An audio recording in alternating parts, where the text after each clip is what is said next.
What's up, everyone? We are diving back into the multiverse today for another epic. What if Naruto was abandoned but trained secretly by Kurenai? Part 2. If you enjoy this story, make sure to hit that like button and subscribe to the channel for more fanfics like this. Now, let's dive right into the fanfic. Naruto thought to himself as he rested his hands on his drooping head. Finally, after 5 years, he will finally leave this hell known as the academy. It wasn't just how boring it was how extremely boring it was. Sure, it made sense if a civilian would take these classes, or a newly born child of low-tier clans. They were barely teaching actual shinobi techniques or jutsu. Only the dubbed Academy 3 jutsu. That every child with a decent understanding of chakra could complete within their second year. Even the sparring was just a higher level of kids basically play fighting. They taught each kid the exact same taijutsu stance, a stance so bad that if you stepped 1 foot outside the village you would most likely die within minutes. And to throw oil onto an already burning fire, the acceptable passing grade for shuriken and kunai throwing was a 4/10. A 4. That's basically telling the students, now don't worry kids, if you can barely hit a stationary opponent you surely won't hit one moving. Naruto visibly scoffed at his thoughts. Just the mere idea of the damned academy brought back awful memories. In the beginning, it was hard just being in his siblings' shadow, since almost every kid and teacher praised them for basically breathing. Even later on he was getting overlooked for the more smarter kids in the class, like Sakura Haruno and Sasuke Uchiha. And ever since Natsu and Narumi graduated from the academy at the age of 8, a whopping 3 years earlier than normal, his siblings were labeled prodigies of their generation. While Naruto somehow got the title of dope, since he had no special power of a Biju like Natsu and Narumi, or even special training. And since their graduation, if possible his parents managed to pull even further away from Naruto, spending most of their time and effort accelerating the training of the two Namikaze prodigies. While he didn't spend much time at his house anymore, he usually spent the night at Shikamaru's house since they became fast friends after the talk on the cliff. He wasn't sure just how far exactly Natsu and Narumi were compared to him. While he knew he had gotten stronger, Naruto just didn't have the right training or a sensei to even teach him anymore. And it proved rather difficult to grow when it seemed like no one wanted him to. But he now had his trump card, the last gift that Shisui Nissen had given him. The Sharingan. He first discovered that he had the Sharingan after he saw his 2 siblings wearing the village headband, finding out that they did in fact graduate early. It explained why he still had his left eye and only adorned a scar over his socket. Sure, Naruto wasn't 100% sure on exactly what happened that day, but he was certain he had lost his eye. And he technically did lose his eye. After he realized he had the Uchiha clan Dujutsu, he quickly rushed out of the house into his signature training ground. While he really didn't know how to work the Sharingan, it felt like it was getting simpler and simpler as the days went by. Naruto groaned. He was slightly disappointed in his progress in actually using the Sharingan. He wasn't a master by any means. He would say he was about an average Uchiha genin when it comes to using it, but the feat was impressive for a non-Uchiha. He did add a lot more genjutsu to his arsenal since he got the dujutsu, since the element of surprise would benefit him greatly, catching his opponent completely off guard. They would automatically be drawn to his eyes and bam, caught under a genjutsu without even realizing. That's part of the reason why no one knew that he had the Sharingan. He wanted to keep the element of surprise until he couldn't hide it anymore. Also, it wouldn't look too good if someone suddenly popped up having a Sharingan after the Uchiha massacre, especially a non-Uchiha. And even after getting close with Shikamaru, he still debated whether or not to tell the Nara genius. And he didn't tell his family for, well, obvious reasons, but the worst was keeping this a secret from Sasuke. While he and Sasuke weren't really best friends, they did hang out from time to time. Strangely enough, it was Sasuke that came up to him first. Ever since then the Namikaze and Uchiha were not best friends. They did sometimes hang out together with Shikamaru, since Sasuke had nowhere to go and Naruto was seemingly not wanted. They all got along pretty well since all of them were reserved in their own right. Naruto paused at his thoughts. Sometimes it was like they were actually completely alone, since neither Shikamaru or Sasuke were much of talkers. Naruto looked around his empty classroom. Most of the chairs were already long forgotten. There were only about 4 students counting himself as he waited to get called up. All he had to do was the basic Academy 3 jutsu. They already passed both the throwing portion and the written test last night. So the blonde waited, and waited for 1 hour to get called. He mentally sighed. Even in test form he was almost at the very bottom. Next up, Namikaze Naruto. Naruto silently cheered as he jumped over his desk and down to the front of the room. The rest of the kids that were waiting to be called rolled their eyes. Most of the class didn't really care for the dope of the academy. His grades were just average and even below most of the clan heirs. So seeing Naruto attempt to show off, in their eyes anyway, left a bitter taste in their mouth. Naruto ignored the looks sent his way and entered the room where the academy instructors were holding the exam. Once he walked through the large door he was met with his teachers for the past 5 years. Iruka Yumino and Mizuki Suzo. Mizuki was just like everyone else. He showered Natsu and Narumi with unneeded praise and kept him in the dust to be forgotten. Iruka was much better in the aspect of actually teaching all kids no matter who they were. While Naruto was still greatly overshadowed, Iruka was the only one that gave him a chance to actually prove himself as a capable shinobi. And while his results were minuscule compared to his siblings, he still tried nonetheless. Okay, Naruto, you know the drill. Let's see what you can do. Naruto wanted to scowl at what Iruka said. He's pretty sure Natsu and Narumi didn't have to go through all the miscellaneous shit that he had to do, like write a 4-page report on the importance of chakra. Without performing any hand seals, a clone of himself came to life right next to him. Within a few seconds the clone of Naruto then was engulfed in smoke, turning into a perfect copy of Iruka, down to the last detail. The real Naruto went to smack the clone on the head, before his hand made contact with the clone, then used a quick substitution with a chair that was in the corner of the room. Soft clapping sounds echoed throughout the tiny room as Mizuki offered a strainful smile. Thankfully Iruka looked real. The clone hanged as Iruka dispersed itself as Iruka offered the boy a village headband. Great job Naruto. Congratulating on finally graduating. Impressive move making your clone do the required jutsu. But try not to show off so much. Naruto couldn't help but roll his eyes at that. He wasn't surprised in the least, but he knew if anybody else performed like that, it would call for bonus points. And on finally graduating, he scoffed. Even when they aren't here he is getting compared to his siblings. Naruto held his hand out and shook his head. Iruka raised an eyebrow at the blonde. Naruto then reached into his pouch on his leg and unclipped the hatch.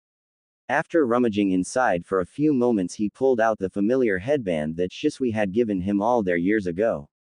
The scared headband and the aged green cloth making both Chunin raise an eyebrow. He tied the headband around his forehead, ignoring the looks of confusion sent his way. Oi Naruto, remember to come back in 1 hour for team assignments. Finally stepping outside he felt a weight get lifted off his shoulder. He was free, finally free. It felt so good to finally be done with that hell. After a few seconds outside he saw his best friend with his arms folded leaning on a tree just outside. Naruto offered the Nara a small wave making him push himself off the tree. Ah, how special waiting for your best friend after graduation. Shikamaru rolled his eyes as he scratched the back of his head, yawning as he did so. Well, Choji already went to see his parents, a pre-celebration with his family. So you're all that's left. Naruto grinned at his friend throwing his arm around Shikamaru's shoulder, earning a yelp from the Nara, please we all know you love me. A sudden scoff reached both boys' ears as Sasuke walked over to him, his headband wrapped around his forehead. Naruto looked over to him in surprise. The Uchiha genius graces us with his presence. Did hell finally freeze over? Shikamaru nudged his friend in the ribs making Naruto yelp. Sasuke glared over at Naruto and crossed his arms. Sasuke certainly has changed since the massacre. While at the start he was very cold and dark, swearing revenge on his brother for slaughtering his clan. But after his talk with Naruto on the pier he changed again, and this time in a good way. He would never admit it to anyone, but he held Naruto in very high regards, and respects him more than most people. He owes him that much since Naruto helped him out in a very dark time. Naruto was the only one that left an impression on him after all. Naruto wasn't nearly as gifted as his siblings, and after finding out what Naruto's life truly was, it made his respect for the blonde grow. Again, not like he would ever admit it. Whatever, baka. And I see you graduated, surprised you managed to make it through. Naruto narrowed his eyes at Sasuke's smirk. Shikamaru sighed next to them. He could already hear the blonde's response in his head. TCH. Please, even second years could pass that test. At least most people scored higher than a 89 on the written test. And there it is. Shikamaru groaned to himself as he heard Sasuke rebuttal back full force. This year in the academy, Sasuke was the only clan heir to score below a 90% on the written portion on the graduation test. And Naruto was never one to pass up a chance to mess with Sasuke. Everyone knew how angry Sasuke got wherever someone mentioned it. Most people were too intimidated to say anything to the Uchiha genius, everyone but Naruto. No matter the reason, no matter the conversation, the blonde always managed to find a way to slip it into day-to-day conversation. Naruto suddenly stopped mid-sentence as the trio looked over to the streets. Most of the gradation class turned over as screeches and yells echoed into the summer air. Naruto frowned as one of the last people he wanted to see came walking over to him. Sasuke flanked his right while Shikamaru had his left, both having matching grimaces. They both know exactly how the Namikaze family treated their friend. To say they were disgusted was a true understatement. It made them nauseous down to their very core, to think that some people so prestigious would literally abandon a child. Hey Ototo, how did the graduation go? I see you managed to pass. The feminine voice belonged to none other than Narumi Namikaze, the only daughter. Her headband secretly tied around her forehead. But the most distinguishing feature was not her headband, it was the dark chunin vest she sported over her black t-shirt. Narumi offered her brother a smile, moving her eyes over the three newly made genin. The past 2 years have been very difficult for Narumi. It wasn't until she noticed that Naruto hasn't been home in literally months that something has been terribly wrong with her brother. And slowly but surely everything came crashing down on her like a pile of bricks. Remembering exactly how their parents left Naruto, and how she never seemed to care. In truth, she felt like shit every time she saw the boy. It was a painful reminder of her failure as an older sister. She tried asking her parents about why they won't train or even acknowledge Naruto's presence. Not once has she gotten a real answer. So each time she brushed it off, still believing they have a real reason. Then there was their brother Natsu. He followed the example of his parents, and while he didn't ignore the blonde completely, he wouldn't treat him like a real brother either. And that was her biggest problem with both her brothers. She's had countless arguments with Natsu on trying to incorporate Naruto back into their lives. But each time it always failed, with either Naruto refusing to do anything with them, or Natsu getting fed up with Naruto's stubbornness. Naruto grunted at his sister, his eyes glancing everywhere else besides her. Yes, I did. Is there a reason you are here, Narumi? The red-headed girl quickly nodded her head as she forced back a frown. She took a few moments to respond. Well, I wanted to see how my little brother was before I left for my mission. She said, trying her best to sound as real as possible. Honestly, she did forget all about Naruto's graduation today. Luckily she was leaving from the west gate, or she wouldn't have seen the giant sign on the academy saying, graduation. Besides, Narumi continued, I wanted to see how you were doing. Naruto shrugged his shoulders, turning on his heel. He scoffed, fine as I'll ever be. He spoke, effectively ending the conversation. Narumi frowned at Naruto's back. She wasn't surprised by his answer. But she was sorely disappointed. She gave a heavy sigh and soon left the academy grounds. She had a mission to get to after all. Shikamaru elbowed Naruto in the side, softly making the blonde turn to him. The Nara raised an eyebrow. You good man. Naruto once again shrugged his shoulders, the sudden anger already gone from his body. Sasuke snorted at his side, hands rested in his pockets as they entered the academy classroom once more. Almost every seat was taken apart from a row of 3 in the front. Sounds of laughter echoed through the halls as kids talked loudly about finally graduating. But sadly their presence did not get ignored. A few heads turned over to them. Especially a head of pink and blonde. Naruto and Shikamaru gave a groan as they covered their ears.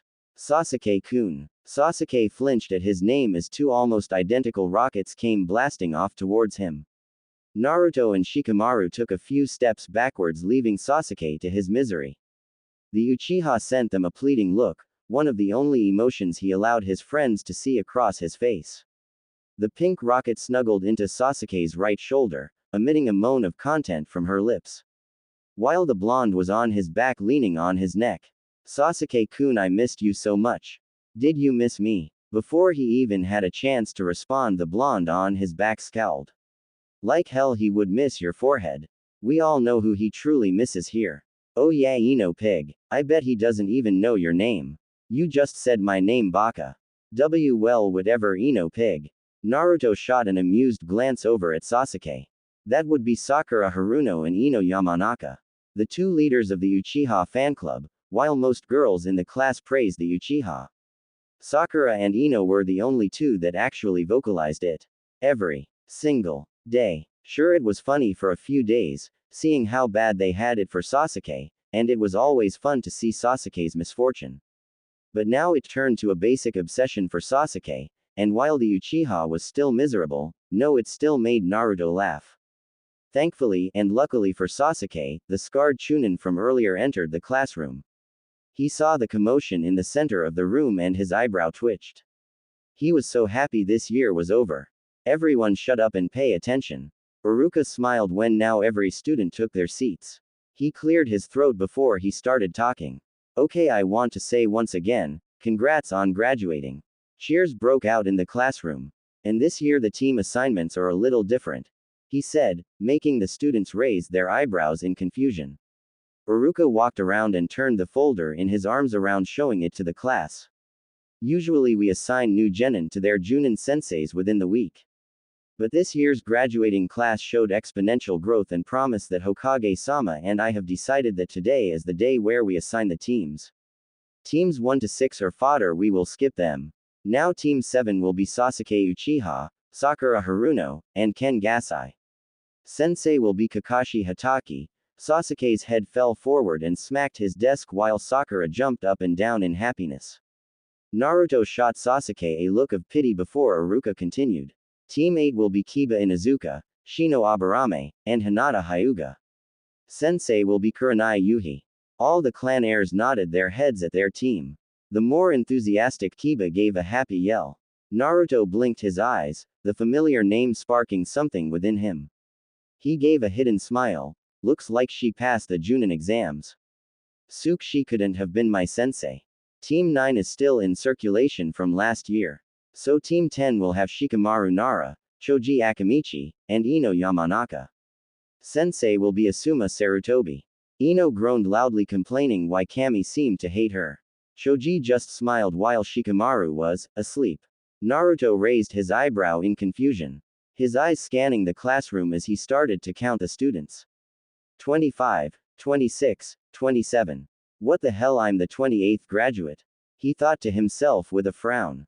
The class was uneven and every kid has now been put into a squad except him. He was the only one left. Sasuke seemed to notice as well and looked at Naruto with the same amount of confusion. Iruka continued, his eyes looking down at his file in shock. Well, this is new. Team 11 will consist of Naruto Namikaze, Sai, and Shizuka.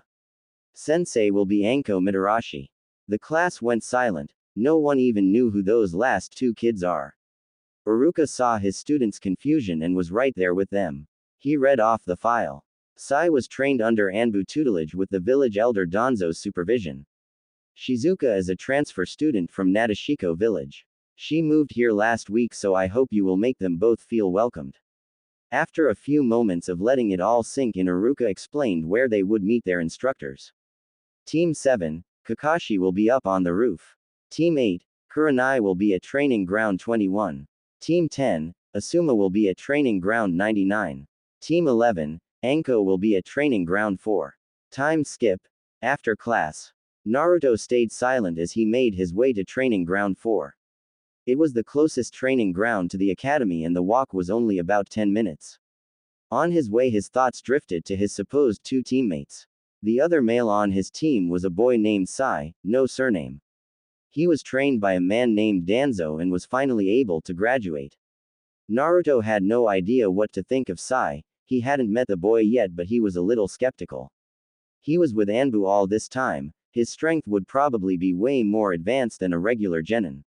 And the lone female, Shizuka, also had no surname. Now she was a total enigma. He's never heard of Nadeshiko village before, and the info he had of her was she was already a genin before transferring over. So her strength would not be something to laugh about either. So that raised the question, was he as strong as his two mystery teammates? He gave a sigh as he finally entered the training ground, suddenly feeling inferior. As he was walking up, he saw two kids almost his exact age. His brain quickly realizing who they were as he got closer to them. The boy was none other than Sai. He had long black hair with even blacker eyes. His hair was parted in the middle, showing off his Konoha headband. He was wearing a gray shirt that ended right under his chest, allowing his pale midriff to be exposed. He had on black pants with his tan ninja pouch on the leg. He had a large scroll on his back and he was drawing something on a lone piece of paper.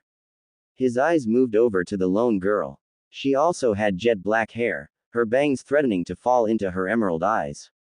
Her hair covering her headband from sight. She was wearing a tight blue shirt, with a black cape style going down to her waist, showing off her developing cleavage.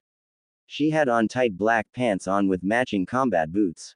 Shizuka was the first to notice Naruto's entrance. Her green eyes sized the blonde up. He was wearing a regular black t-shirt with a zipped-up red hoodie. He had loose shinobi pants that ended at his ankles. His green sandals matching the cloth on his headband perfectly. His unruly blonde locks falling into his eyes, only being kept up by his headband. She narrowed her eyes at Naruto. Something seemed off about the blonde. And she didn't know a lot of new graduates to already have a scar. I am Shizuka. Naruto's sweat dropped. Well, she didn't sound much like a talker. Sai finally looked up, his onyx eyes dead of any emotion, but a small smile formed on his lips. Hello, I'm Sai, he said as he gave a formal bow. Naruto, feeling awkward, just smiled their way, his hand coming up to scratch the back of his head. Well, I'm Naruto, Uzumaki. That was another recent development that has occurred in the blonde's life. It's been a long time since Naruto felt like an actual namikaze. Every time someone would associate him with that family, he would always feel like a disappointment or unwanted child. So that's why he came to call himself Uzumaki. It was a small change, but it made himself feel better. An awkward silence fell over the new genin, no one really knowing how to start a conversation. Naruto rubbed his neck as his eyes moved over his two new teammates. Shizuka noticed his lingering gaze and glared at Naruto. And what are you looking at, pretty boy?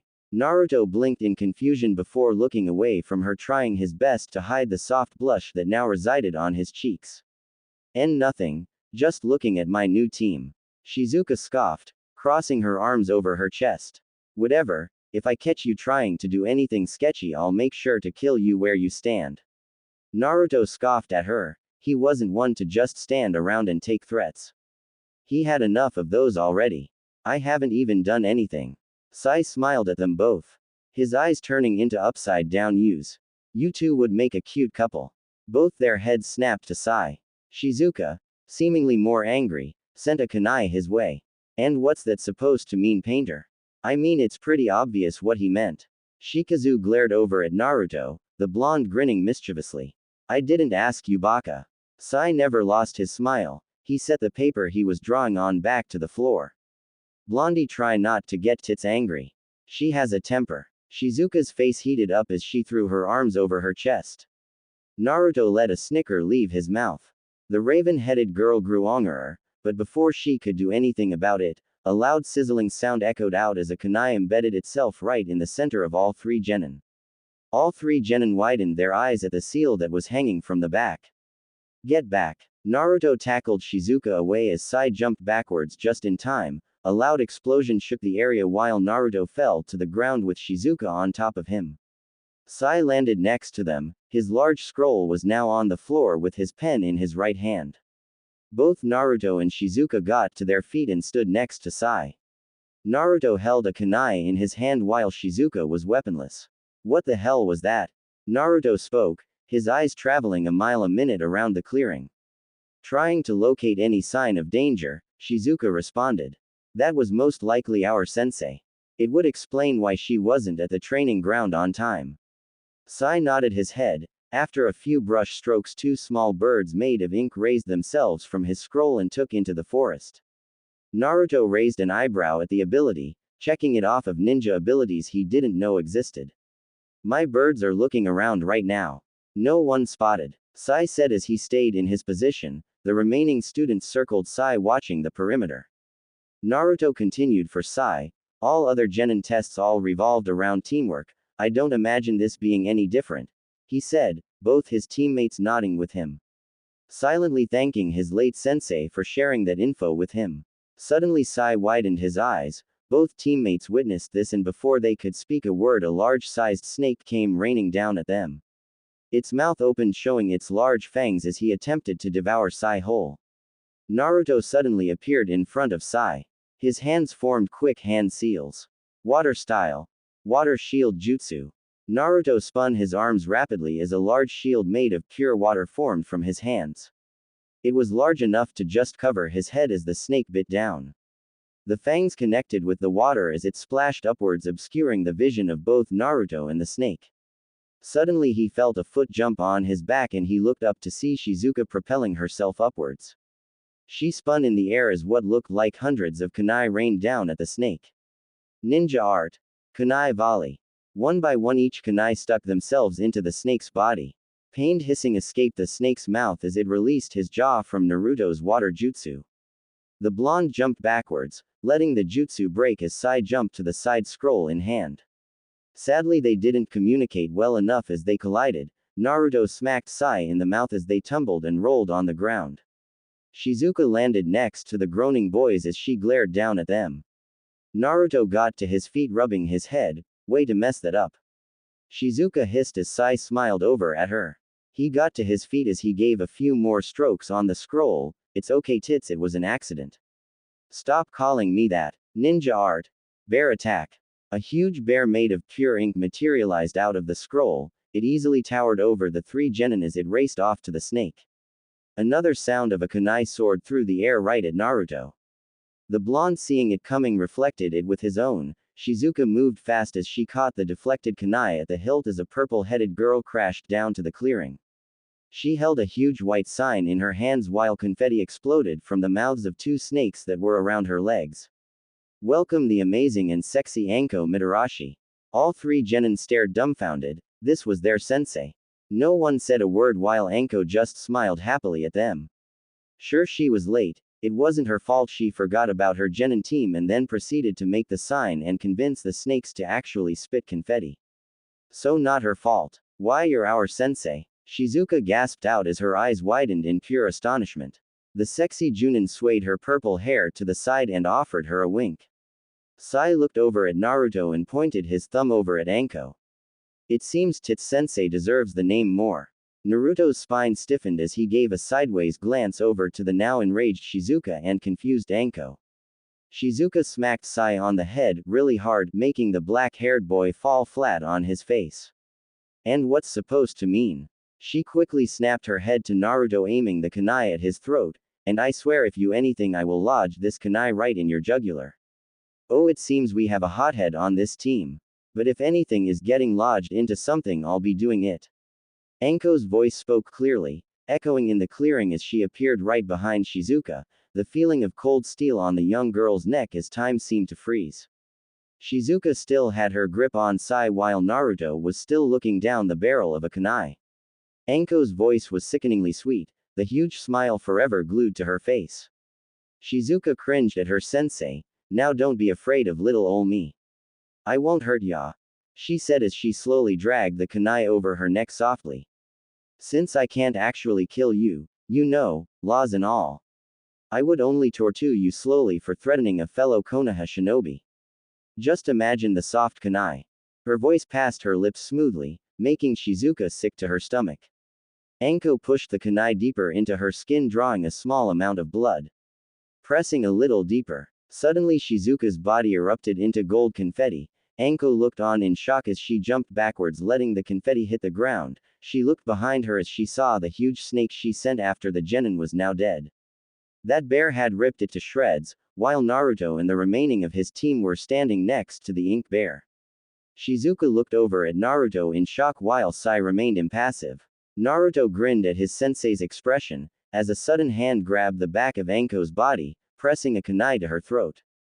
The purple-haired Kunoichi's eyes glanced to her side to see an exact copy of Naruto behind her. Genjutsu, pretty effective, isn't it? Anko returned the grin. When did you cast it? Naruto explained. The moment you put the kunai to Shizuka's throat. Okay, that was partly the truth, while Anko was distracted on Shizuka and while Sai was facing the ground. He had time to hide his face and activate his Sharingan. He was able to catch Anko's eyes for a split second before she was put under one of his genjutsu.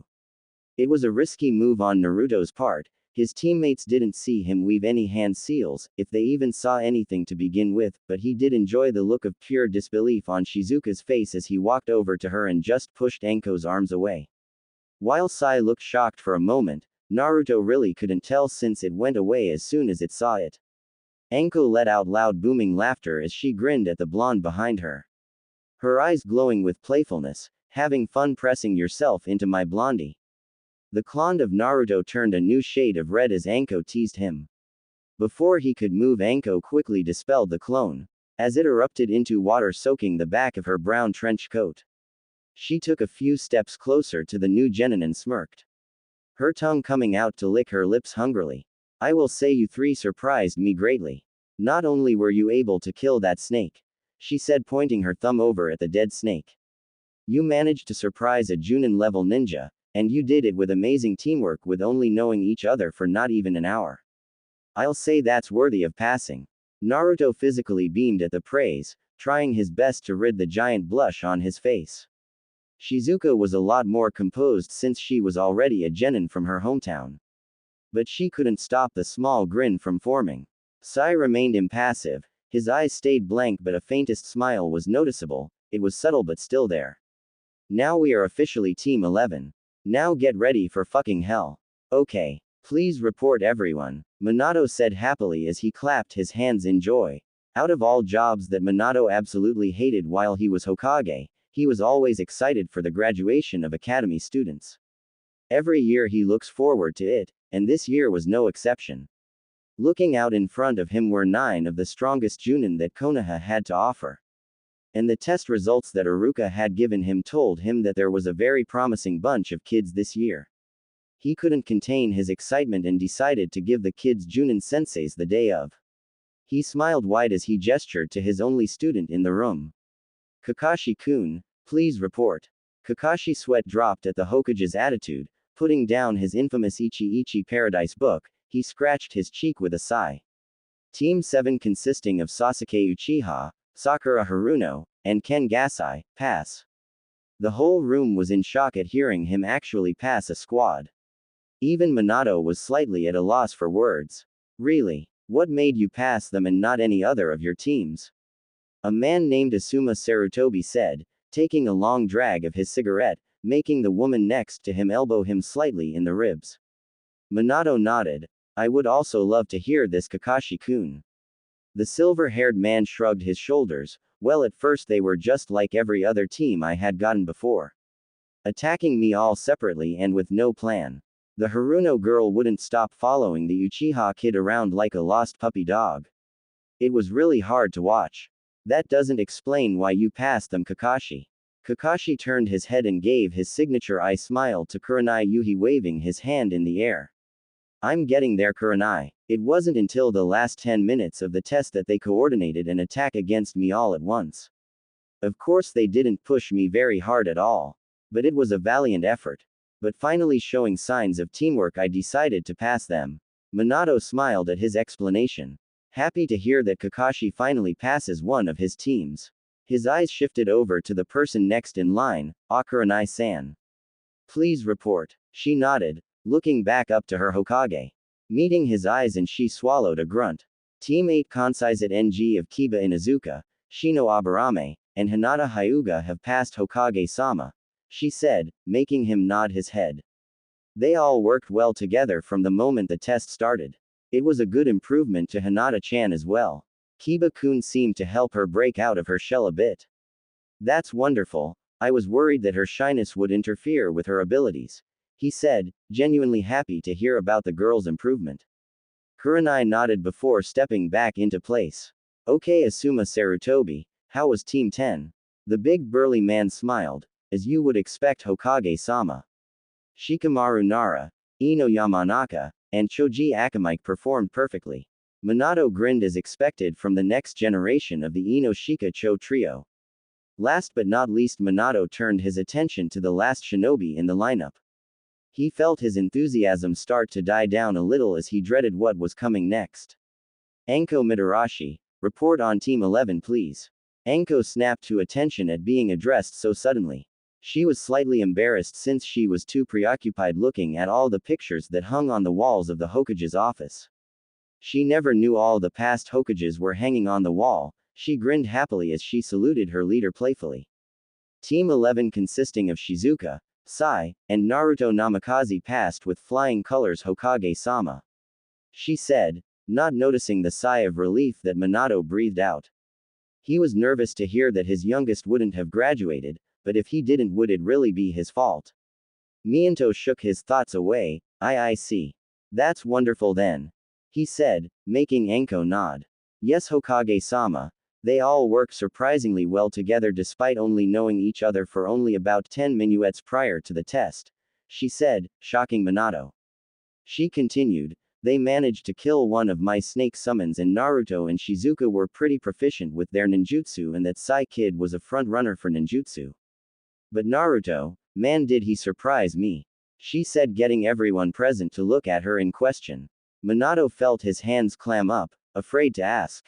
How so, Anko? Asuma asked. He was pretty intrigued himself. He had somehow forgotten that Hokage-sama had a third child. Anko turned towards the Sarutobi. Well, I was threatening the Shizuka girl, you know, kunai to the neck, trying to scare her.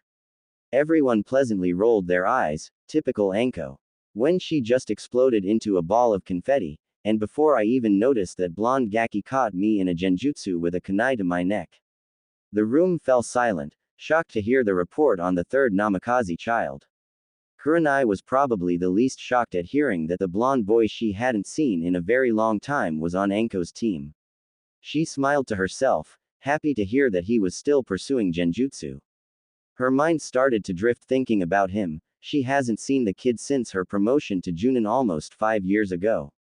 Really, Anko? How'd he manage to do that?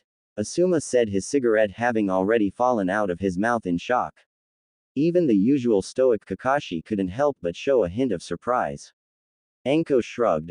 I'm still not really sure when he did it. But it had to be quick, he never weaved a single sign. And as far as I know, you can't perform a genjutsu without hand signs. Kurenai shook her head. That's not true, you can, but it takes an incredible amount of stability and chakra control. Only masters of the art are able to do it. Anko nodded, grinning, then I might have a genjutsu prodigy on my team. Sweet. He wasn't a one-trick pony either, he had a pretty strong water affinity, she said, turning her attention back to Minato, raising an eyebrow in curiosity. Any reason on why he didn't graduate early with his brother and sister Hokage-sama? He definitely is higher than genin level, she asked, making all eyes turn to Minato. His head started to ache as he panicked at all the expected shinobi eyes on him. He coughed into his fist. Anyway, thank you, Anko-san. Everyone is dismissed. I have some important things I need to look over, he frantically said as one by one the Junin started to leave his office. Unbeknownst to him were the narrowed eyes looking his way as they left the room. Minato put his head in his hands, sweat starting to form on his brow as he looked down at his desk. I don't know what to do. The mission is simple, we get in there, retrieve the folder and get away as fast as possible. Leave no evidence behind. A soft, powerful feminine voice rang through the forest clearing, bouncing off the decaying oak trees, letting it linger in the summer air. The tone of voice was dark, the holder being horribly serious as her feminine hand rested on one of the trees. Her fingernails tried to pierce the dying bark as her blue eyes wandered around the forest. The voice belonged to the one and only Narumi Namikaze. Her father, the Hokage, put her in charge of a simple retrieval mission just outside the border of Konoha. While this isn't her first retrieval mission, it didn't stop her from being overly serious. She quickly scanned over the area, her eyes coming to rest on an old-looking cabin that was just outside of Tizuna town. Letting the soft breeze flow over her body, allowing the air to slightly calm her. 3 guards on each side of the building, she whispered to herself as her eyes shifted to a cluster of trees just past the cabin. Hiding in the trees are another set of 3, their chakra signatures are much larger, high chunin if I had to estimate. Her bangs fell forward slightly, obscuring her vision and shadowing her eyes. Mission start. Konoha. Sai, I'll fucking kill you. Shizuka yelled, and as what seemed like the 100th kunai left her palms as it soared through the air, all aimed over to the black-haired teammate of Team 11. Sai wasn't a prideful man, hell he didn't have that many emotions since he was taken into the Anbu at such a young age. And he knows that for as long as he lives, he will never admit that he was scared at this very moment. Really fucking scared. Shizuka tossed another kunai, this one barely nicking Sai across the cheek. Naruto watched from the sidelines in pity. While he did find the affectionate nickname Tits for Shizuka to be quite funny, he knew it was gonna bite the boy in the ass someday. He didn't expect it to be barely 3 weeks after becoming an official team. So here he was now witnessing a murder attempt while he periodically had to sidestep from a kunai that Shizuka missed Sai with. Their team training with Anko had ended a while ago. She quickly left the training ground and all 3 genin decided to stay to get a little extra training in. The only rule she gave was to make sure they were well rested for tomorrow, apparently they were getting a new mission. And just 2 hours went by before all hell broke loose between Team 11. Shizuka, knock it off. At least give him some breathing room. The raven-headed genin snapped her head over to Naruto and gave one of her meanest glares. Her grip tightening around her kunai as her emerald eyes locked within Naruto's own sapphire. Shizuka scoffed as she put her kunai away, letting Sai walk off free. Her eyes never leaving Naruto's. After seeing Sai walk off, he let a small smile grace his lips. Sai was very, very sweaty, but other than a few cuts here and there, he looked perfectly fine. He turned to Sai. You okay? Sai gave a hesitant nod of gratitude to the blonde as he smiled. Yes, it was a good workout. Please, all you did was run around for an hour. Cardio is important. Naruto sighed as he watched the 2 start to bicker once again. Well, more like Sai just led Shizuka on until she got fed up and brought her weapons out. His eyes going back and forth between the 2. Even though he was starting to get fed up with the constant bickering, it did bring a smile to his face. Feeling like he was a part of a group, as he would be the one to step in. And sometimes be on the receiving end with Shizuka. Naruto thought about that. Sure, they were a team, but they didn't really do anything as a team outside of this training ground and missions. Naruto got both their attention before speaking. Why don't we all go get something to eat? You know, as a team. Both Sai and Shizuka looked at Naruto in sudden surprise. Naruto's sweat dropped. He didn't think it was such a strange thing to ask. They were a team after all. Naruto chuckled nervously at their blank expressions. We could go to that ramen shop Ikiruka, it's pretty good. After a few more moments of tense silence, Shizuka nodded. Yeah, sure. Lead the way. 3 miso ramen for me, please. 1 seafood ramen, please. I'll have what Tita the lady is having. Naruto snickered as Sai quickly shut his insult down by the dark glare Shizuka sent his way. After giving the chef their orders, an awkward silence fell over them. Neither really knowing what to say or even how to talk to each other. So, Naruto started effectively grabbing the attention of the 2 genin. Why don't we finally get to know one another? Like what we like and dislike. He finished with a smile. He noticed their hesitant looks and gave an awkward laugh. Okay, how about I go first then? My name is Uzumaki Naruto. My likes are training, being with my friends, turtles and Shisui Nisan. I dislike people who abandon anyone, rapists, the usual. And my dream is to prove everyone wrong about me, and make my sensei proud. He said, his voice turning deathly serious, surprising his 2 teammates.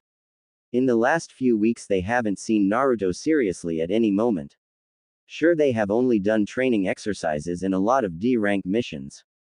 But this was something entirely different. It seemed like he was much older, way too old for a 13-year-old. Sai was the first to recover, but he felt something trigger within him. His eyes flashed with an foreign emotion that he hasn't felt in years. My name is Sai. I like to paint. I dislike the same things you do. My dream. I guess I don't have one. What? You don't have a dream? All seriousness, that Naruto previously evaporated in seconds. His hand slammed on the table, making his ramen broth leak out of his bowl as he caught the attention of other occupants within the stand. Naruto didn't waver. Is there nothing you ever wanted to do? Or to be? Naruto asked incredulously. Sai once again felt the familiar feeling trigger inside him once again. He sat there in stunned silence. Anything he thought he should say died in his throat, his mind going too fast to comprehend an appropriate response. So he said the first thing that meant something to him: my dream is to finish my brother's book. Naruto smiled wide. His eyes turned into upside-down U's. He praised Sai for having a meaningful dream, then looked over at Shizuka. The transfer shinobi gave a deep sigh, not really liking the idea of sharing her personal interests. She never did something like this in her home village. My name is Shizuka. I like training animals and making dolls. She blushed bright red as she noticed both her teammates raise their eyebrows in shock and confusion, mainly Naruto. I dislike the same things you guys do. Plus some. And my dream is to become the world's strongest kunoichi. Naruto smiled wide over at Shizuka. That's great. See, I told you guys this was gonna be fun. He said with a grin, finally feeling comfortable after a solid conversation. Shizuka crossed her arms around her chest. Her ears turned a tad pink as she told her teammates her secrets. She couldn't deny that it was quite interesting to hear what her teammates actually thought and felt. She looked over at Sai to see his face was more blank than usual. His ramen bowl untouched. After a few moments he looked her way, his face morphing into a large smile doing so. The look is completely gone. She broke out of her musing once Naruto began speaking again. Actually, Shizuka, I've been wanting to ask you. What is Nadeshiko like? Naruto asked, bringing up his chopstick to his chin in thought. I've never heard of the village before. How is it over there? Shizuka turned her attention to Naruto, tilting her head at the question. She hummed in thought for a moment before answering him. It wasn't very good in Nadeshiko when I was there. There's this stupid rule where once we graduate the academy, we have to leave the village and search for a strong male shinobi. And if we lose in battle, they must come to our village and we get married off to them. She finished with a scowl. Naruto looked at her shocked. What? That's ridiculous. Shizuka nodded her head in agreement. I agree. We are just used to creating stronger heirs for our village, basically livestock. Once we get married off, we are forced to retire as shinobi and become full-time wives. Naruto clenched his fists at her explanation. Shaking his head. That's so ridiculous. That village is forcing you guys into a life no one wants. He said, and Shizuka nodded sadly. Yes, but that is why I came to Konoha. She said, looking down, a frown on her face. My parents died when I was very young, but they were both originally born in Konoha. While Nadeshiko is technically closer to Kiri, I could have gone there. I wanted to experience the village my parents were raised in, she said. Naruto gave her a sympathetic look. Surprisingly, Sai spoke up, trying his best to give the girl a reassuring pat on the shoulder. It was awkward and strained, but she appreciated it nonetheless. I know what you mean, Shizuka-san. I never knew who my real parents were. I was born in a random little village a few miles from Konoha. But I always heard that they were from the big village that was Konoha. I guess you could say my first real dream is seeing the place they grew up in, he said, allowing them to see just a fraction of his emotions. Naruto nodded as they continued to eat their food in a comfortable silence. After they finished their meal, they walked outside back into the streets of Konoha. Naruto breathed in the fresh air as he stretched his body. Shizuki came next to him. Thanks for inviting us out to eat with you, Naruto. I actually had a good time. She smiled and Sai nodded next to her. Indeed. Maybe we could do that again sometime. Naruto's eyes lit up in glee as he nodded happily. Of course I would be happy to. We are a team after all. Well, well, well, if it isn't my little Odoto. Naruto felt himself tense up. Shizuka and Sai both noticed Naruto's body tense up. They turned their heads over to the front of the stand to see the fabled Natsu Namikaze leaning just outside of the stand. A smirk plastered on his face, his Chunin vest glowing as he had an open red coat over it. His village headband wrapped around his neck hanging loosely as he crossed his arms around his chest. He held his head up high.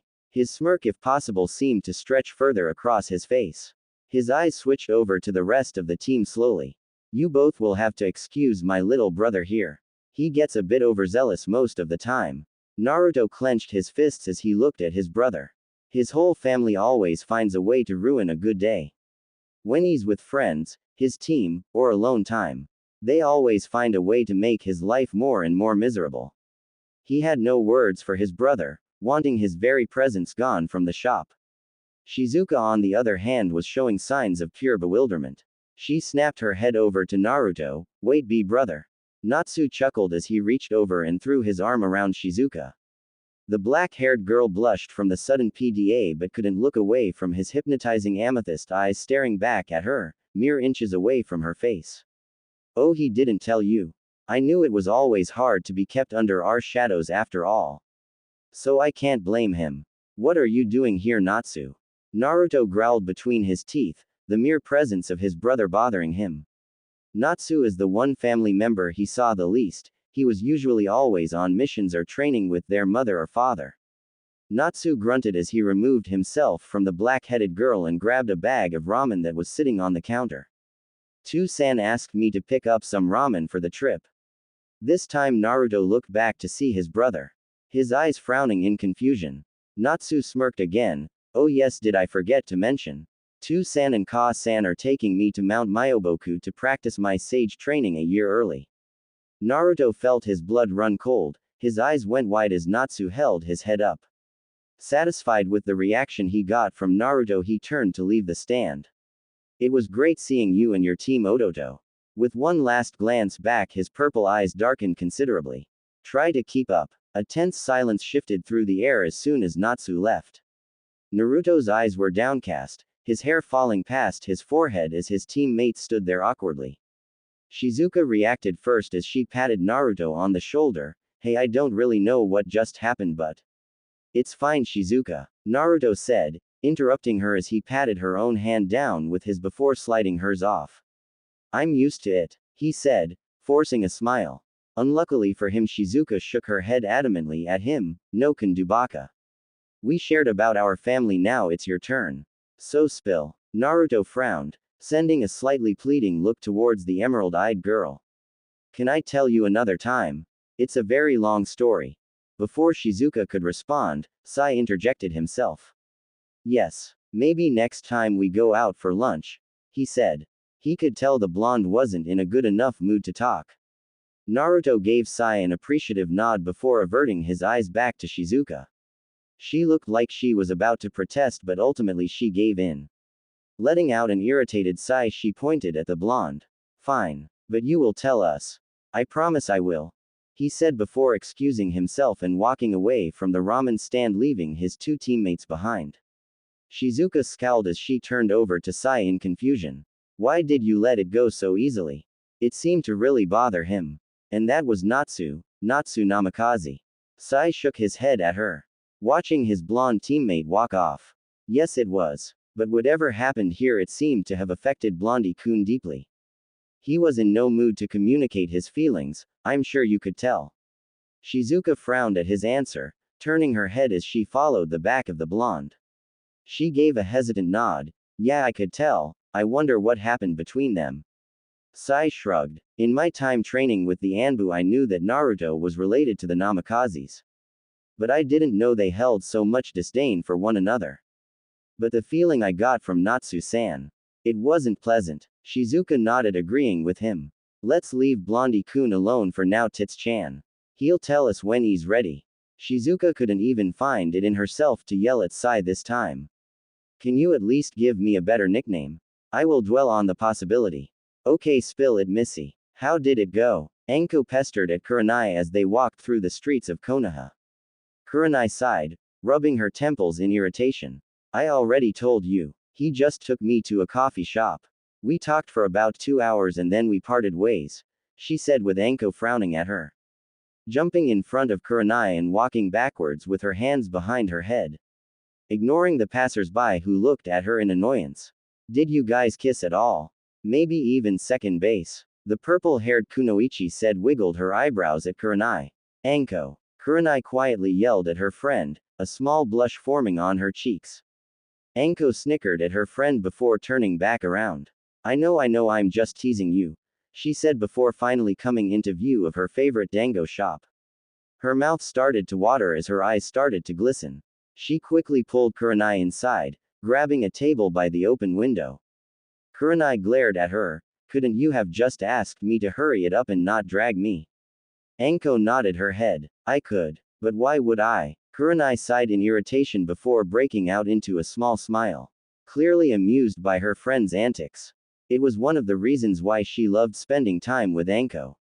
She was always honest, maybe a little too honest. But it added to her charm in Kurenai's opinion. After pushing past her rough exterior, you were met with one of the most selfless human beings you would ever meet. Kurenai knew how high Anko valued her friendships, they were the most important thing to her. And she would always have your back no matter what. Something Kurenai loved her for. As they ordered their food, Kurenai straightened her posture, letting the comforting breeze calm her down. She was silently happy that Anko had picked out a table next to the window. So nothing happened with Asuma, huh? Kurenai sighed as she shrugged her shoulders at her friend, closing her eyes, letting them have a short-lived rest.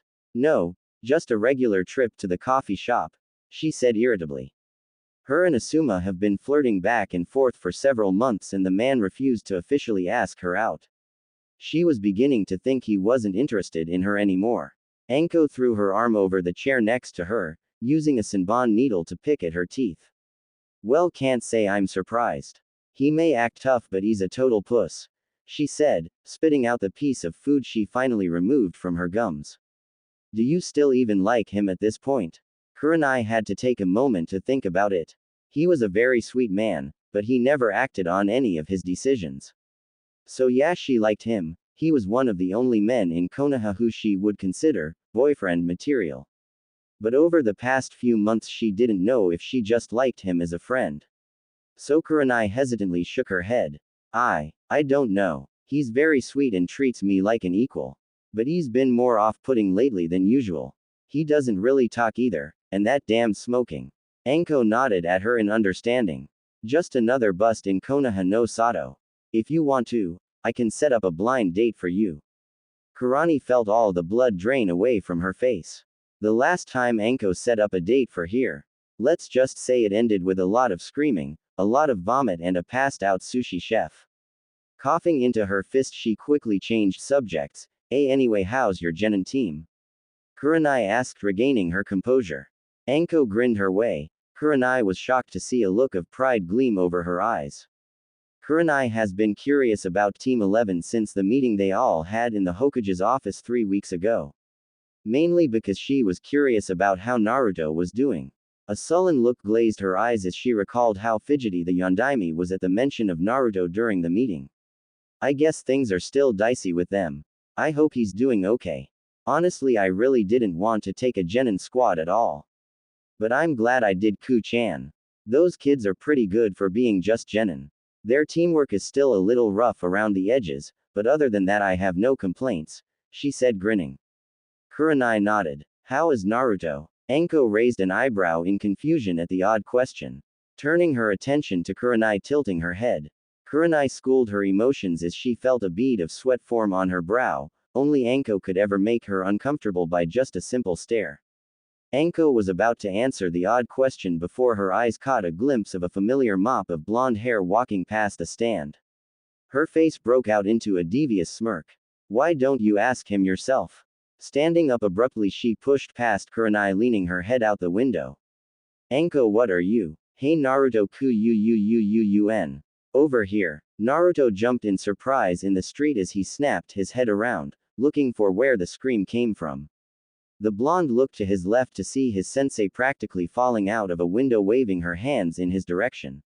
Looking past her, he was able to catch a glimpse of very familiar crimson-red eyes that left such a powerful impression on him years ago. He felt his cheeks start to heat up as he looked at the lady next to his sensei. She was wearing a tight bandage-looking battle dress with bandages wrapped around her arms stopping just before her forearm. Kurenai-san. He thought as his mind started to go blank the longer he stared in her direction, his sensei completely forgotten. She was breathtaking. He had never seen someone so beautiful before. While he knew she was beautiful when he saw her 5 years ago, but he didn't really think much of it back then. After all, he was only a child. Anko watched as he froze in the street. "You gonna stand there all damn day? Hurry in here," she yelled, breaking Naruto out of his trance as he rushed into the dango shop, looking at Sorry Anko-sensei. He said, bringing his hand up to scratch the back of his head. Kurenai looked at the boy as he and Anko started to talk. She looked him up and down. Wow, he really grew up. He almost looks like a completely different person, she thought as she smiled at seeing him scratch his head. A habit he seemed to have kept all these years. Moving her eyes up his body, she couldn't help but notice the large scar over his left eye. She swallowed back a gasp as she traced it with her eyes. Something sparked within her. She wanted to reach out and wipe away the imaginary tears on his face. Like she had done all those years ago.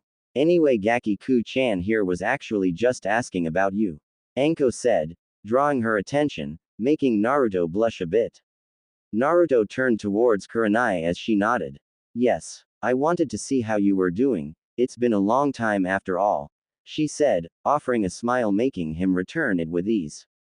Anko tilted her head, more confused now than she was before.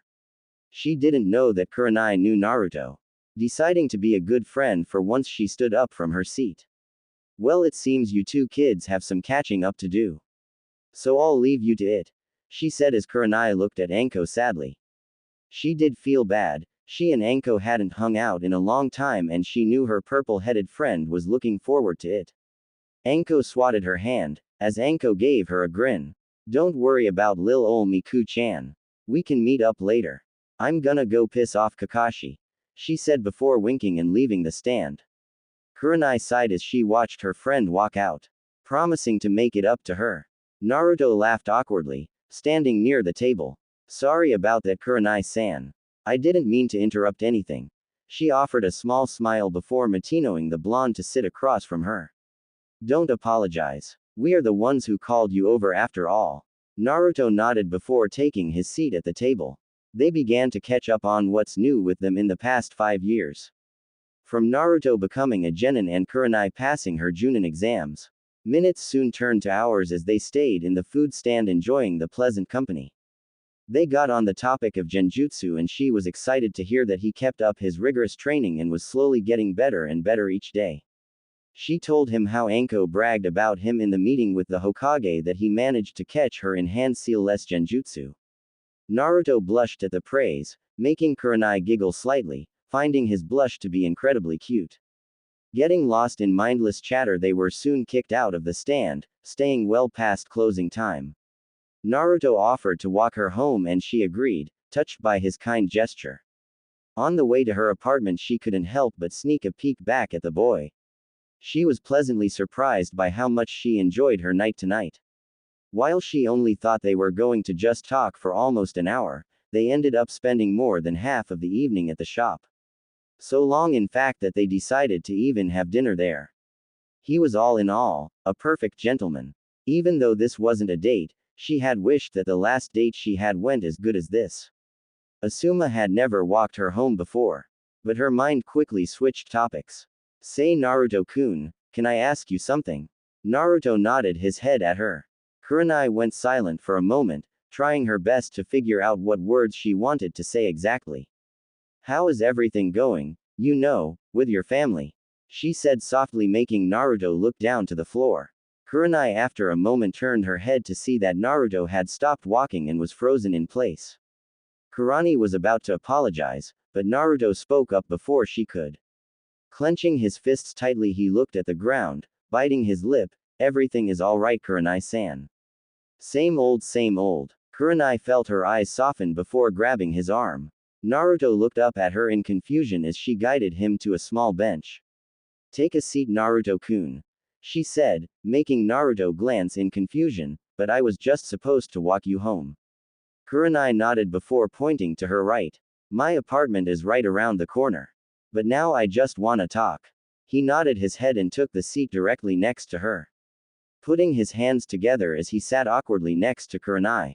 It was tense on the bench, neither knowing really how to spark up such a serious topic. It was dark outside, their only source of light was the street lamp that resided next to the bench. Kurenai took several deep breaths before shifting her body to the blonde boy. Do you wanna talk about it? Naruto stayed silent as he tightened his hands together. He didn't wanna burden Kurenai with his life, he felt bad already delaying their trip because of his problems. But he knew the longer he let this sit and marinate in his mind it would soon explode on him. Shutting his eyes, his scar pulsing with phantom pain as his stomach sent flips internally within him. It's just. He started out, Kurenai giving him her full attention. Once Shisui Nissan died I was really hoping things would get better. I was praying, I really needed someone there for me. I made friends at the academy. But no one could ever replace Shisui Nissan, he said. His voice cracking several times during his speech. His body hunching over as he let out a quiet sob. Everything just got worse. Natsu and Narumi managed to graduate early leaving me behind. My parents pulled even further away if that was even possible, and I lost support from the only person who was there for me. No one wants me, everyone always leaves me, I guess. I'm just not special enough, he said as more and more sobs escaped his throat. Kurenai looked at Naruto with a heavy heart. Her own heart breaking at the very sight of him. She watched as the dam holding back his true feelings started to crack, letting his emotions leak out. Kurenai softly removed his hands from their grip and intertwined their hands together. Naruto-kun, look at me. Naruto remained still as he tried to calm down his erratic breathing. He didn't want to look at her, he already felt bad enough putting her through this. She probably hated him for it, she probably wanted to chastise him for being such a baby, for crying about all the bad things going on in his life. Please. Her voice was soft, it felt like silk as it left her soft lips and floated themselves over Naruto's skin. Naruto felt his pulse quicken as he slowly lifted his eyes expecting to see disappointment and anger. It surprised him greatly when her crimson eyes held nothing but warmth, it was almost intoxicating to look at.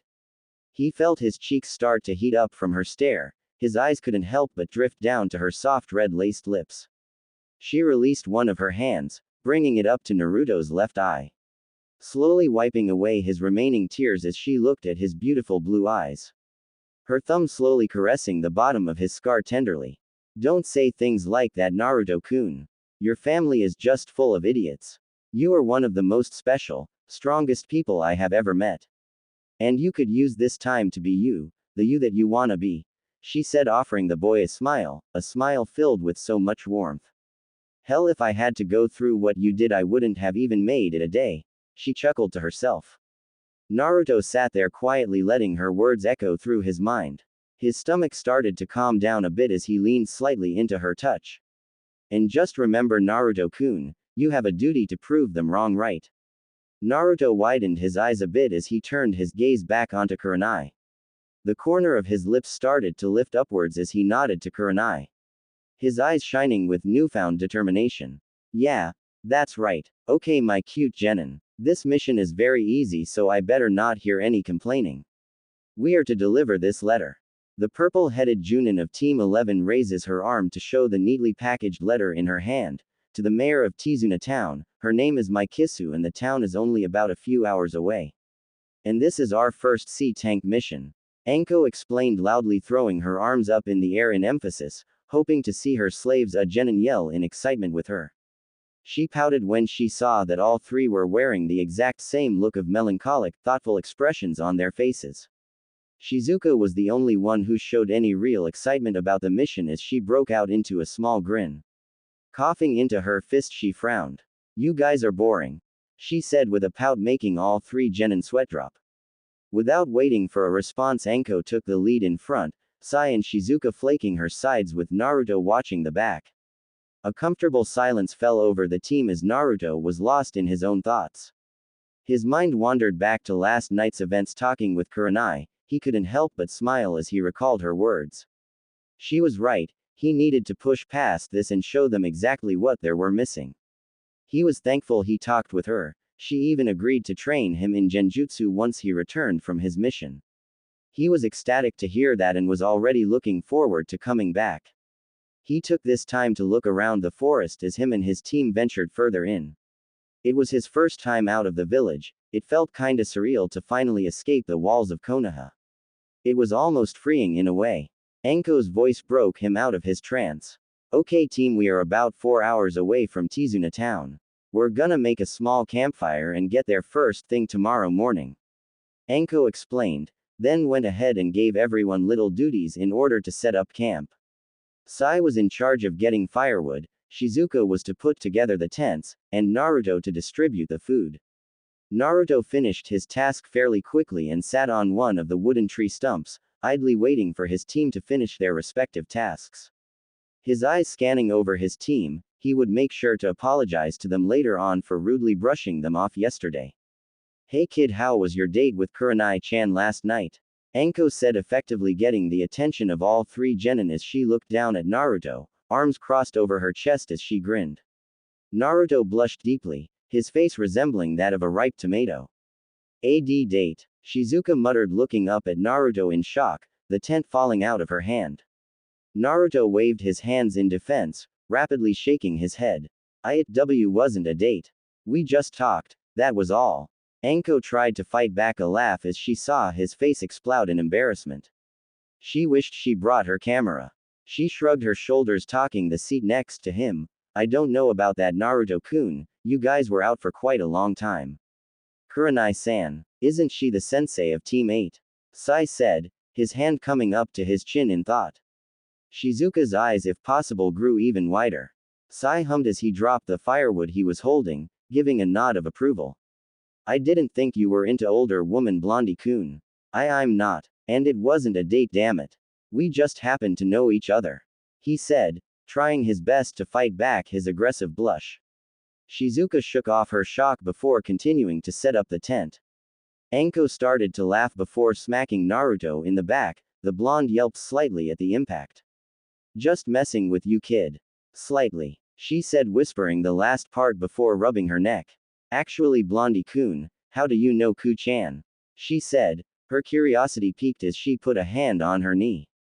This seemed to grab the others' attention as well as they nodded in agreement. Naruto sighed to himself as he managed to get rid of his blush. Looking up, he told Shizuka and Sai to take a seat. He did promise he would tell them everything. And we are a team after all. And so he told them everything, from his family's treatment to his meeting with Shisui, and when he first met Kurenai all those years ago. As he finished his talk, he took in a deep breath, feeling somewhat good to get it all out again.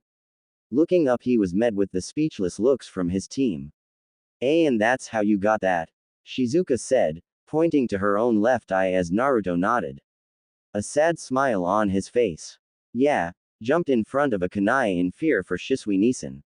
Whoever he was fighting wasn't fazed in the slightest and sliced at my open eye. I was lucky enough that he didn't do enough damage to blind me. He lied, not willing to share his biggest secret.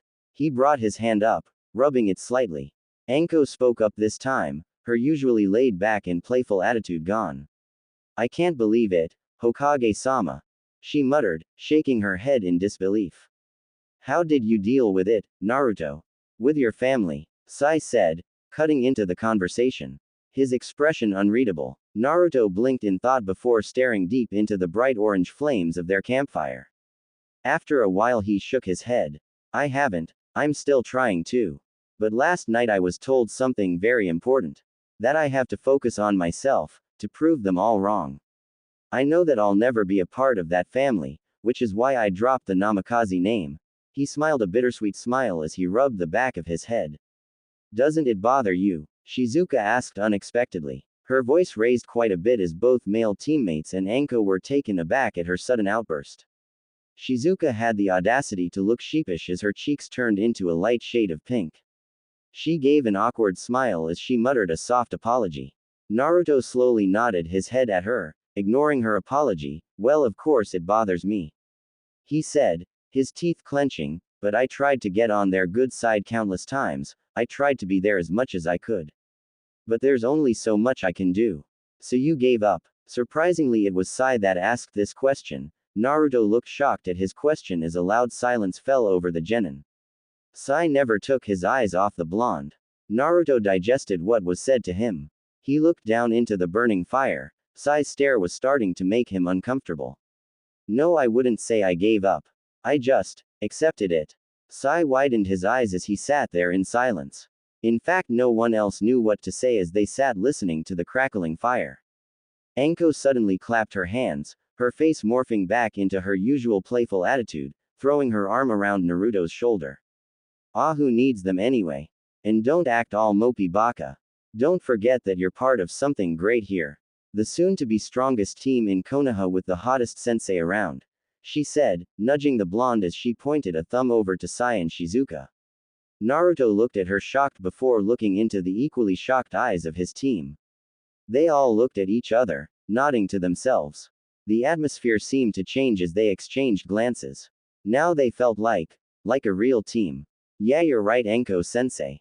So let's get this party started, shall we? Who's ready for guard duty? All three genin groaned. Morning came very quickly for Team 11. After Anko gave them the rundown for guard duty, all genin took 3-hour intervals while rotating. It was highly effective and each for a good amount of sleep to feel refreshed when they woke up. It didn't take them long to pack up their remaining items and continue on the road to Tizuna town. It was a beautiful day, the grass was shining and there was a light breeze making the giant trees sway regally. Flowers were starting to wilt, a lot of them already losing their color and stooping down, only being kept alive by the sun rays. Shizuka and Anko made small talk as they stayed in formation A. Anko in the front, Shizuka on the left, Naruto on the right and Sai to the back. Naruto looked around the forest. The further and further they got from Konoha, the more beautiful it seemed to become. There were more wildlife running around as he watched several rabbits run around the trees and sip water from several small puddles around the area. Looking up, it was met with the scorching summer sun blazing down on them. He slightly envied Sai at this moment. Having a shirt that only covered half his stomach. Anko stopped her track as she turned back to the genin, motioning them to look behind her as she waved her hand regally. Ladies and gentlemen, Tizuna town, Anko said as the gates to the town finally came into view. The gates were not as large as Konoha's, but it was still impressive. Walking right through the gates, they noticed that the town was bustling with life. People were running around with shopping bags and several stands were trying their best to get you to buy their products. Naruto looked around the town with growing excitement. It was a relatively small town, but the amount of life and energy was shared the moment they walked inside. Following Anko's lead, they finally stopped there, walking in front of the largest building in the whole town. Anko turned back to the kids, nodding her head. You guys ready? Seeing all three genin nod, she grabbed the door knob, pushing the door open. Walking inside was almost like walking through to a different dimension. The room was a dark brown color as several pictures hung on the wall with people Naruto didn't recognize. In the corner were several chairs with a nightstand with magazines stacked on top on one another. The air even felt more proper, more refined. Ah, Shinobi-san, are you here to see Kisu-sama? A voice said as Naruto turned his head to see a blonde woman behind a desk, a smile plastered on her face. Anko nodded before reaching into her pouch and pulling the letter the Hokage had given her. Yes, I need to hand deliver this letter Hokage-sama had written personally. The blonde woman nodded before offering another one of her smiles. After a moment of looking over some papers on her desk, she pointed to the large door across from them. Yes, of course. She is right through those doors. But there is another Konoha shinobi here, so your time might be cut short just a bit. Anko raised an eyebrow at that. The girl continued, if you would like, I can schedule a meeting with Kisu-sama for tomorrow morning. Anko waved her hand. No, that's okay. We don't need much time with her anyway. The blonde woman nodded before they walked into the spacious room. Kisu was sitting behind her desk with a nervous look on her face. Her hands intertwined as she was reading a document in front of her. Standing next to the desk was an all too familiar person. Naruto widened his eyes as he saw the person's very own blue eyes raise in shock at his entrance. Kisu looked up from her desk and lit up as she saw the team. "Ah, Shinobi-san," she said, getting up from her seat and offering Anko a handshake. Anko snapped out of her own shock and returned the gesture. Handing the letter over to Kisu, "A pleasure, Kisu-san. We were asked to deliver this letter to you from Hokage-sama himself." Kisu nodded before turning back to the shinobi who was by her desk, her face going back to worry. "Narumi-san, do you think these shinobi will be enough?" The now identified Narumi tore her eyes away from her brother as she looked back to Kisu. She stayed silent for a few moments. "I'm not sure, I haven't worked with any of these shinobi before," she said as rising guilt erupted in her stomach as she looked back to her brother. Sadly, she knew absolutely nothing about her brother's skill as a shinobi. Anko, while never working with her personally, knew she was more than just a capable shinobi. She was trained personally by Orochimaru of the Sennin, before his defection. The other two on the squad she knew nothing about, not even their names. "Enough for what exactly?" Anko spoke up, crossing her arms over her chest, narrowing her eyes at Narumi, making the girl blink in confusion. Kisu rubbed her arm as she looked down at the ground nervously. Well, you see," she said, not sure how to exactly put her thoughts into words. "It seems people are targeting me in this town, bad people." She finished, making Anko raise an eyebrow. "What, like some bandits?"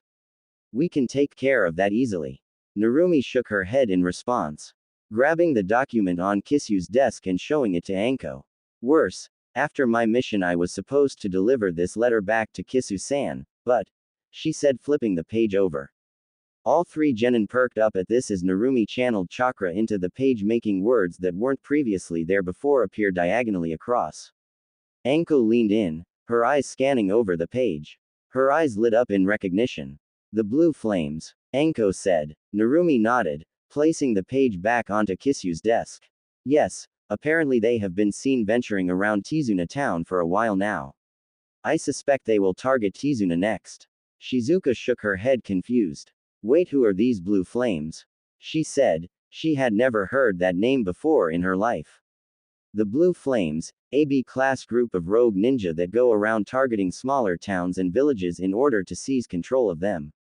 They specialize in fire jutsu and are remarkable at assassination techniques. They will kill anyone who gets in their way. They are pure evil." Sai spoke up as he crossed his arms. His eyes closed as he relayed the information. Narumi looked at him in mild shock before masking it. She nodded her head again. Sai hummed, "But what use would they have in targeting Tizuna town?" he asked, opening his eyes looking at Kisu.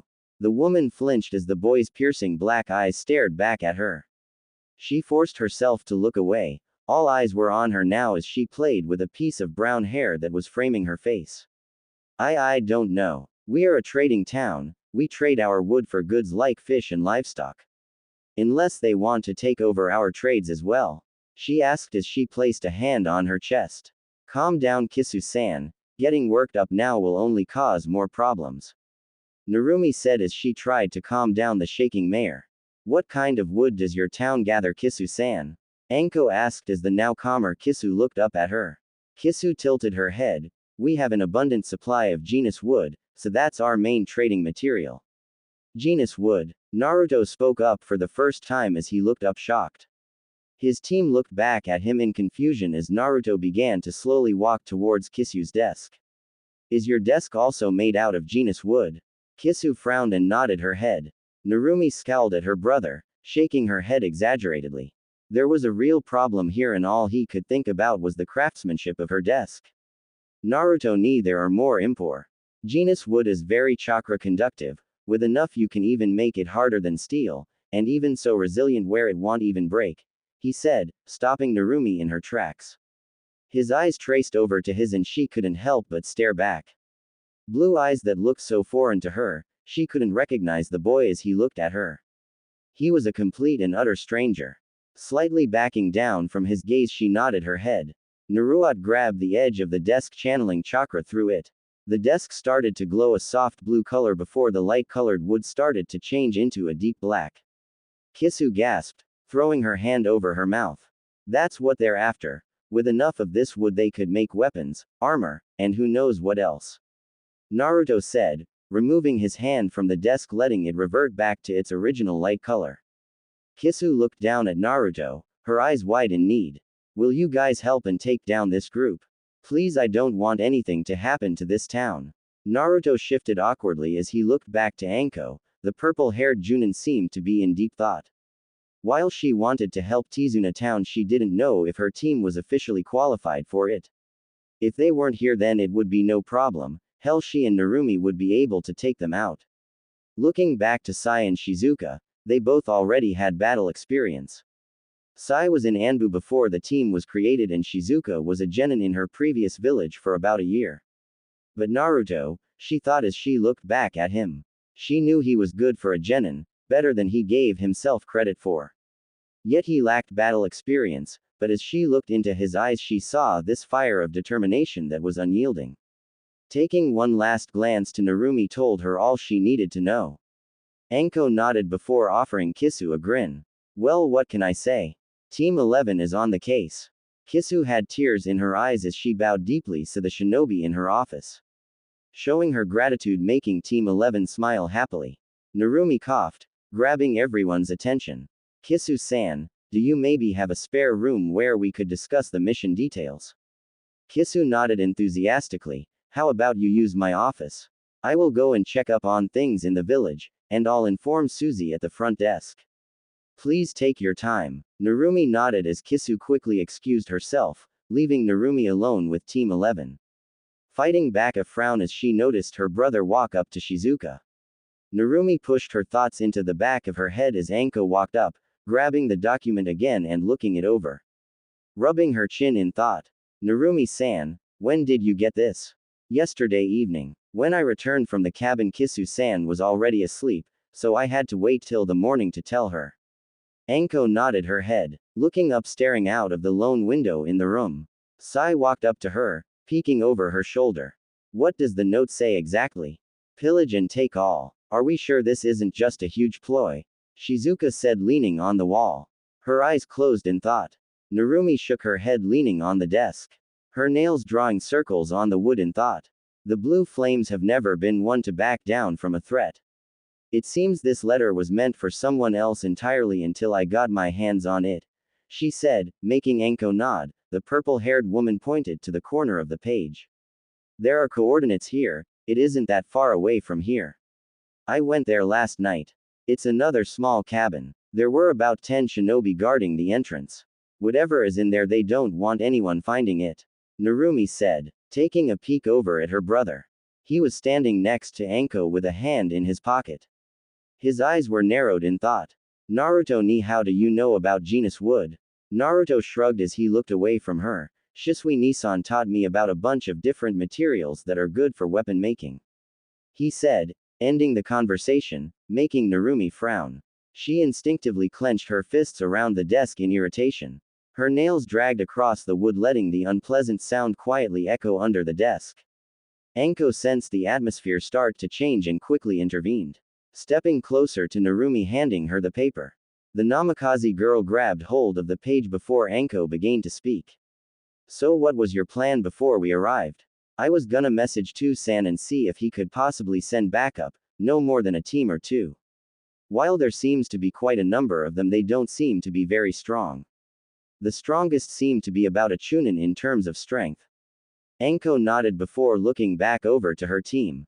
She knew Sai and Shizuka could handle themselves well, but part of her wanted to back off this mission for Naruto's sake. She was confident in his abilities as a shinobi. He seemed to be improving faster than Sai and Shizuka during training. Damn kid. Don't make me regret doing this. Anko thought as she looked back to Narumi, following her eyes as she glanced over to Naruto. No doubt the redhead was thinking the same thing. Anko scoffed at that. Then when the sun starts to set, we will make our move on them. We will divide up into 2 teams. Naruto and Shizuka will be with me, and Narumi and Sai will partner up. In all due respect, Anko-san, but I think I would be best paired with Naruto ni. Anko narrowed her eyes at the girl, crossing her arms over her chest. Naruto felt his spine stiffen as he looked over at his sister in shock. Narumi felt her resolve start to crumble as all eyes were now fixated onto her. Even her brother was giving her a suspicious look. Shizuka scowled in her direction, tightening her arms around herself. And why do you believe that Narumi-san? Naruto-kun here has worked longer with his team than anyone else here. So I believe my assignment was for the best, she said, making Narumi physically flinch at the Junin. She lowered her head and clenched her fists, her hands starting to turn pale. I don't mind Anko-sensei. Narumi snapped her head over in shock to Naruto, her eyes perking up as a smile started to form on her face. The rest of Team 11 looked at him in shock however. Anko started at Naruto, her eyes shining with confusion as they locked eyes. Naruto kept his face blank as he nodded to his sensei, the both of them sharing a silent conversation. Anko after a while reluctantly nodded her head to the blonde, biting her lips slightly. Fine. Shizuka and Sai with me, and Naruto and Narumi together. We will meet in the forest just outside the cabin at sunset. Several hours flew by for Team 11 and their newest member for the mission. The sun was starting to set basking over Tizuna town. The team all huddled together in the trees, scanning the area. Making no sound, the group moved closer until the cabin they were looking for finally came into view. Stopping in a bushel, Anko raised her hands, stopping the group. Thanks to the sunset, the forest was darker than usual with a tiny bit of light shining through the cabin's windows. Several shinobi stalked the outside perimeter as they walked rhythmically paced back and forth, at least a group of 10. Anko shifted her eyes to the outlining trees, trying to sense another shinobi who could have possibly been hiding. If her plan works, then they should be able to finish this mission without any difficulty. Letting herself bask in the darkness for a moment longer, she let her eyes linger back to his team. Sai, in 5 minuets I want you to make several birds to distract the guards on the left-hand side. Once distracted, I want you Shizuka to kill all those distracted as we make our way to the inside. Narumi and Naruto, I trust you both to do the same on your side, understand? Do not start until you hear Shizuka make her move. I sense no other shinobi hidden anywhere, so it should go smoothly. All the kids nodded before Sai, Shizuka and Anko all disappeared from sight, Anko taking a moment longer to give Naruto a reassuring nod of her head. The forest was eerily silent as Narumi and Naruto ventured further to the right, watching the 5 guards wander around. Narumi gave Naruto a sideways glance as they crouched in silence. Naruto didn't look at her at all since the meeting in Kisu's room and was nowhere to be seen until it was time to meet for their mission. While it would have been fairly easy for her to sense his chakra, she didn't know what his chakra signature felt like. It was foreign, almost indistinguishable. Narumi was happy that he chose to work with her on this mission, and that he even agreed to her decision on being her partner on her team. But the longer she stayed with him, the more she didn't seem to know about her brother. Each passing second seemed like an eternity. She had no idea of his skill set, his speed, what he was capable of. Had he even made his first kill? Or was this his first mission outside the village? He was only a genin after all. That mere thought alone sent waves of guilt through her. We left you behind, didn't we? How do you suppose we take out the guards? Narumi blinked in surprise as Naruto's voice reached her ears. Naruto was looking straight ahead, his eyes narrowed in thought as he scanned the area. Narumi snapped her train of thought, letting it reverie back to the task at hand. Humming in thought, she brought her a hand to her chin. Once Shizuka-san strikes, I can flank them from the back. Can you distract them from the front? Narumi said as her eyes stayed locked onto Naruto. Her voice was strong, not a single trace of worry laced in her words. Naruto didn't look at her as he shook his head, his hand reaching into the pouch on his hip, taking out several kunai. Narumi scowled at her brother. Was he defying her orders? Naruto ni look, all you have to do is. There's no need, Narumi, watch. Kunai in hand, he formed 2 hand seals as he closed his eyes, taking in a deep breath. Narumi watched in silence as the sound of wings flapping averted her attention. Looking up, she noticed several white and black birds flying overhead. Narumi, who was informed of Sai's unique style of ninjutsu, wasn't surprised. Scowling at her brother again, she was about to scold him that they had to make their move. But her eyes widened as a quiet choke echoed through the forest. Turning her head back, she saw the 5 guards on their side all reach up, holding their necks. The gagging only seemed to get worse as one by one all fell to their knees, clutching their throats trying to catch their breath. Narumi's eyes widened even further as she heard her brother stand up next to her. Naruto finally breathed out before finally letting his eyes look at his sister. Diminishing air genjutsu. All the guards think they suffocated to death, he said as he walked past Narumi, leaving the dumbstruck redhead behind. Narumi watched her brothers retreating back in shock as he walked over to the down guards, his kunai ready as he bent down, placing the kunai at the guard's neck. Naruto's body seemed to freeze, his grip tightened around his kunai. Naruto looked at the body, doubt overtaking his system as he felt his hand began to shake. Narumi looked at Naruto, a frown etched on her face. He's hesitating. Suddenly Narumi felt a sudden pulse of chakra, ripping her eyes off her brother as the sensation got closer as a large fireball came flying out of the forest. Narumi reacted quickly, throwing her shock away as she ran to Naruto. Naruto's head snapped up as he noticed the ball of fire come closer before he was tackled to the side by Narumi. The ball of fire sizzled past them as loud screams of agony echoed through the clearing as the guards on the floor exploded into flames.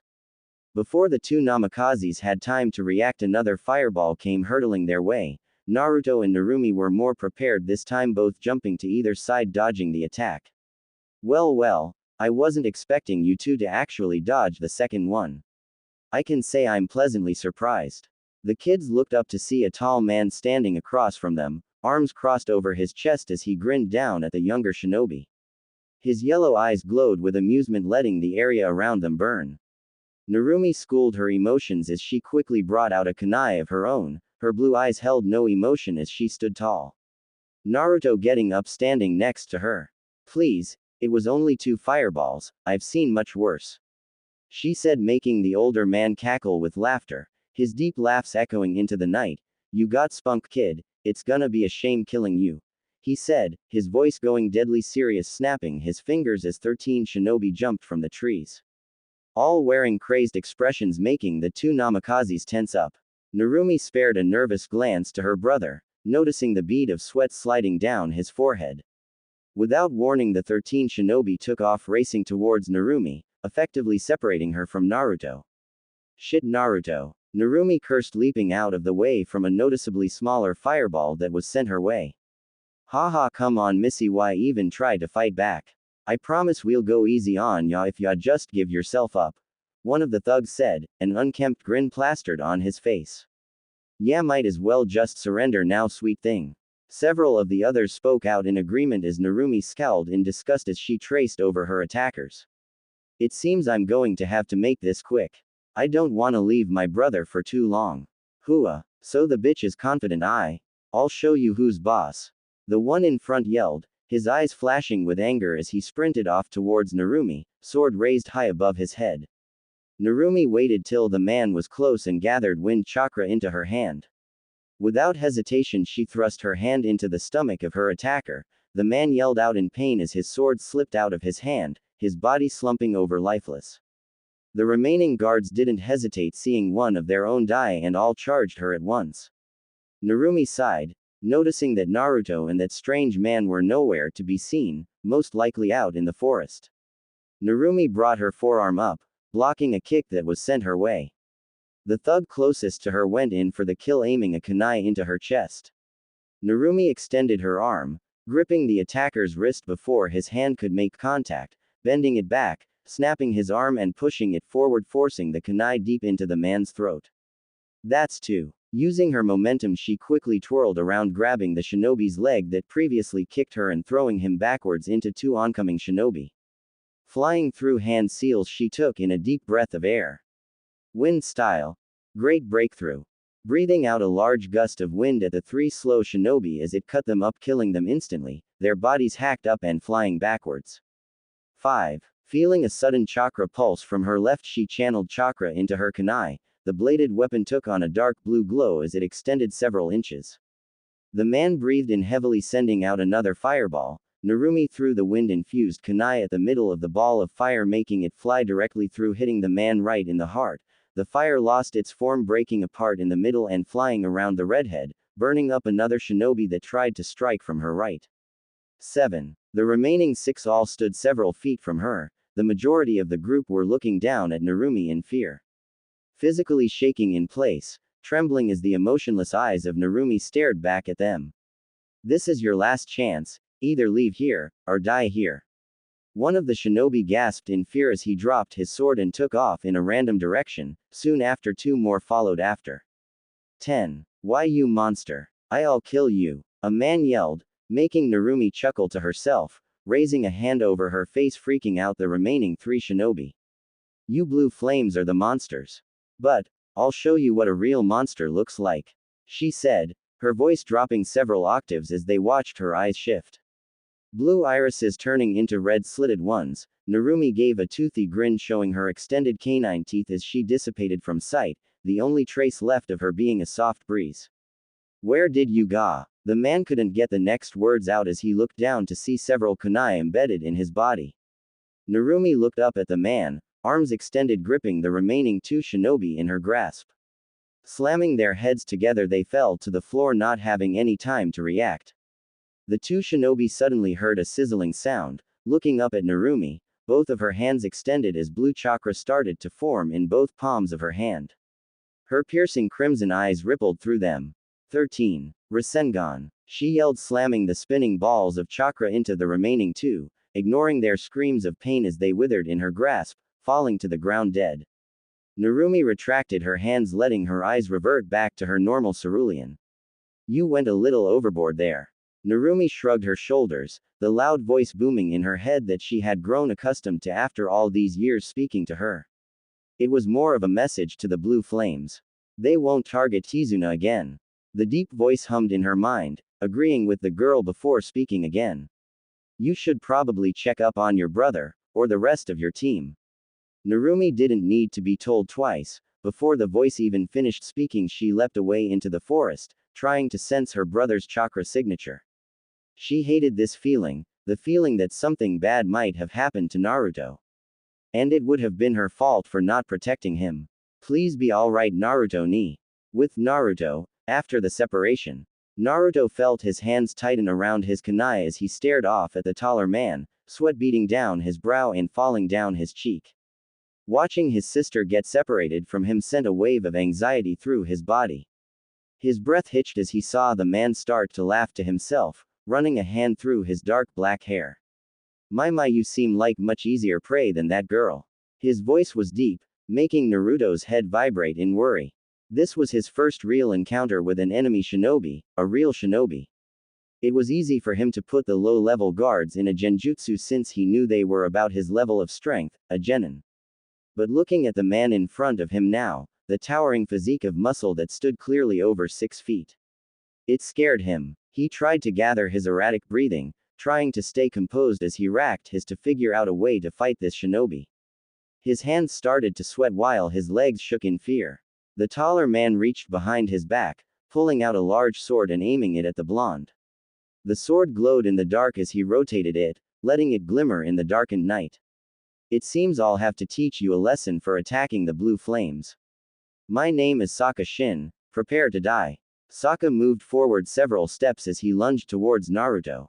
Shit. Naruto thought, bringing up his kunai, stopping the sword from ending his life. Sokka grinned, applying more pressure to his blade, making Naruto grit his teeth. His arms started to tremble from the force as he broke contact, rolling to the side. Sokka, feeling the blonde retreat, his blade hit the ground before kicking the blonde directly in the stomach. Naruto gasped in pain as he felt his body soar through the clearing as his back connected to a tree with a loud thud. Wincing from the sudden pain, he widened his eyes as a large blue fireball came soaring his way. Acting quick, he jumped to his feet. Water style. Water shield jutsu. Naruto called out, waving his arm in a circular motion as a shield made of pure water formed from his fingertips, attempting to stop the jutsu. The ball of fire made contact with his shield and Naruto felt his knees start to buckle from the sudden force. He channeled more chakra into his shield in hopes to stop the attack head-on. Naruto widened his eyes as the fire jutsu proved to be more resilient than his. Naruto's jutsu broke, splashing his body as the explosion sent him tumbling to the ground again. Naruto sneered as he tried to grasp the grass beneath him. The water from his jutsu had burned him after exploding thanks to the fireball. Naruto hopped to his feet, glaring at the shinobi across from him in barely controlled rage, not wanting to let the pain show. He wanted to wipe that smug expression right off of Sokka's face.